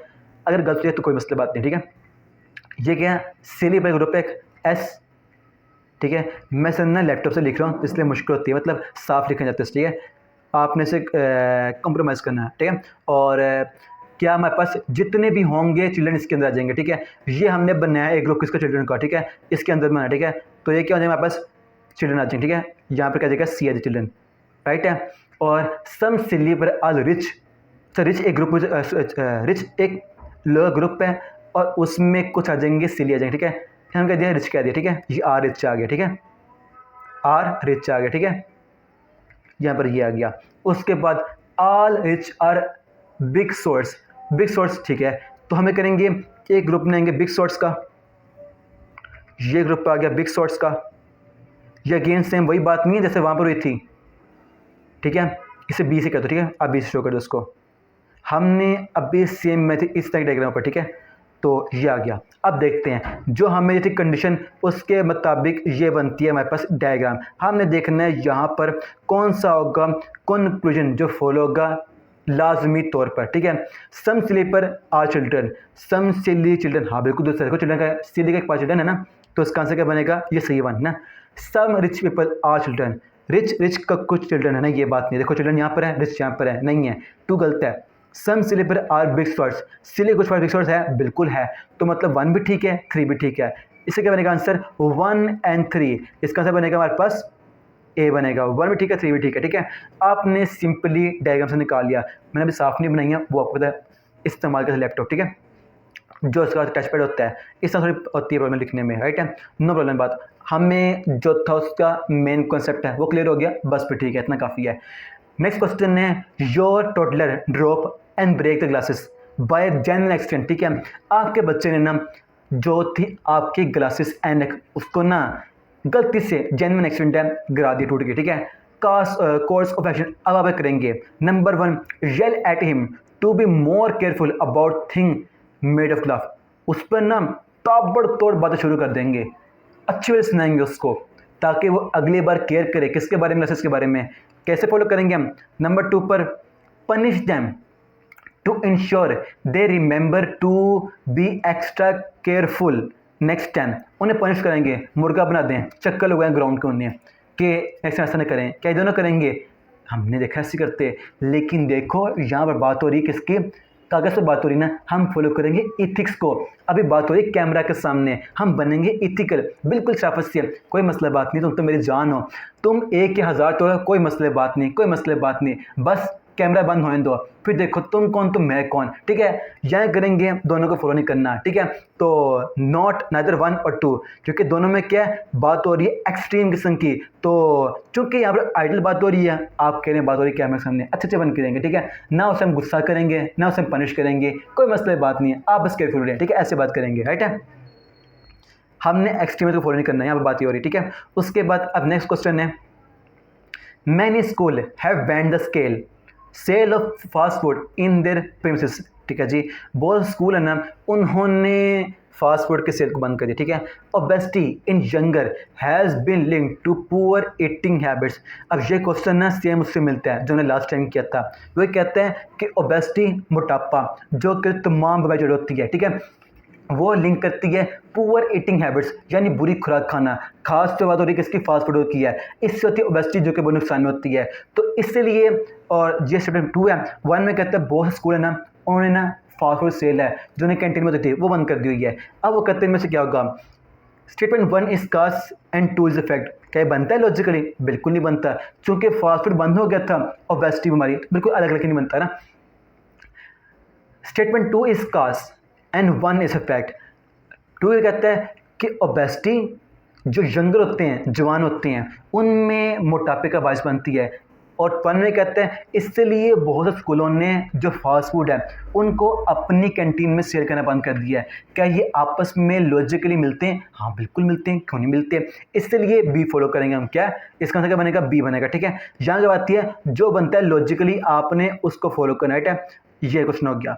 अब उसके बाद नेक्स्ट क्वेश्चन है, दी incandescents brand fruit juice claims to be the most original juice fruit available on the market today। एक बहुत ना इनकैंडिसेंट, चमकता जगमगाता हुआ, यानी आपके लिए मशहूर से बना जूस का, फ्रूट जूस का एक ब्रांड है, वो क्लेम करता है कि जो उनका जूस है ना वो मार्केट में सबसे जूस ओरिजिनल है। ठीक है, to prove them this claim, अपने इस क्लेम को प्रूव करने के लिए दी कंपनी मार्केटिंग किया इनकैंडिसेंट्स, जो हाँ कंपनी थी ना, कॉल्ड, उस मशहूर कंपनी ने called 10 people and asked them about their thoughts on the fruit juice available on the market day. 9 of them stated that they unequivocally drink brand juice on a regular basis because it is the closest to the taste of real fruits। ठीक है, वो क्या बात करता है यहाँ पर? बात करता है कि ना एक कंपनी है मशहूर ज़माना फ्रूट जूस की, और वो क्लेम करती है जो उनका जूस है फ्रूट का वो बिल्कुल रियल के पास है मार्केट में इस टाइम। ठीक है, अपनी बात को सच साबित करने के लिए वो करते हैं, 10 लोगों को पकड़ते हैं और ना उनसे पूछते हैं मार्केटिंग के लिए, बताएं आपको जूस हमारा कैसे लगा। उन 10 में से 9 लोगों ने कहा हम तो इनका जूस रोज़ में पीते हैं क्योंकि इनका जूस हमें बिल्कुल रियल लगता है। ठीक है, उन्होंने यहाँ पर यह बात की।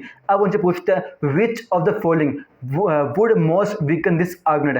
कहता है इनमें से वो कौन सा ऑप्शन है ऊपर वाले आर्गुमेंट को वीक कर दे, कमजोर कर दे बात को। और देखते हैं the incandescents brand fruit juice is highly addictive. उनका जूस ना बहुत ज़्यादा एडिक्टिव है, अपनी तरफ खींचने वाला है। ये बात तो जो ऊपर बात को सपोर्ट करती है उसको वीक नहीं करती, क्योंकि देखो ना जूस मज़ेदार हो, जैसे मर्जी क्यों ना हो मज़ेदार है, लोग आएंगे तो ये वाला सपोर्ट करेंगे, वीक नहीं करेंगे, ठीक है।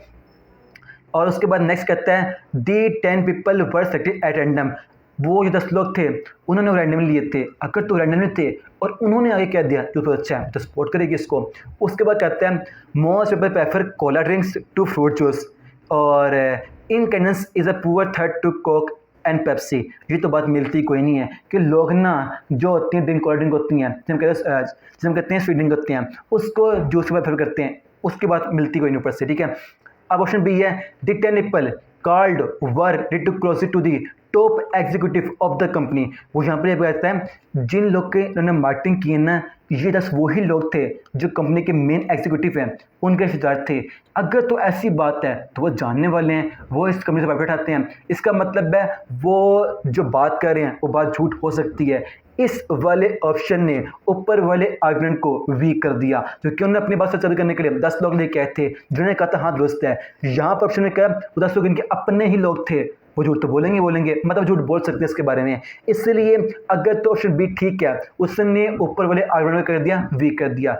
इसका आंसर क्या बनेगा? इसका आंसर बी बनेगा, राइट है। यहाँ पर हमारे क्वेश्चन मुकम्मल हो गए, राइट है। जहाँ पर हमने जो 4 बुक्स से कवर कर लिए, इंग्लिश के ना मैंने एक्सप्लेन कर दिया, बुक में डिटेल में लिख दिया हुआ है, ये ऑप्शन है तो क्यों है, बाकी दिन नहीं है तो क्यों नहीं है, उन्हें एक्सप्लेन कर दिया। आप उसे पढ़ लेंगे ना, आपको क्लियर हो जाएगी, राइट है। तो आज के लिए इतना ही। आपको सॉल्व पेपर जो स्टेटस बनते हैं ऑनलाइन, कि आपको मिल जाएगा पिन कमेंट में, ठीक है। और जो बनती है इसके प्लान की वीडियो आपको वो मिल जाएगी इस चैनल पर, ठीक है। तो हमेशा याद रखना ये सारे सोर्सेस, इन सब का एक ही मिशन है, आपका एडमिशन, वो भी आपकी पसंद की यूनिवर्सिटी में। और मैं इसी के लिए कोशिश कर रहा हूँ जो नज़र भी आपको आ रही है, ठीक है। इस तरह आपने भी अपने से की एफर्ट मुकम्मल करनी है। बताया करें ना कि आपको कैसे लगा लेक्चर, ठीक है। मुझे यकीन है आपकी इस वजह से हेल्प ही होगी, है ना। मिलते हैं नेक्स्ट वीडियो में, तब तक के लिए फ़ी अमान अल्लाह।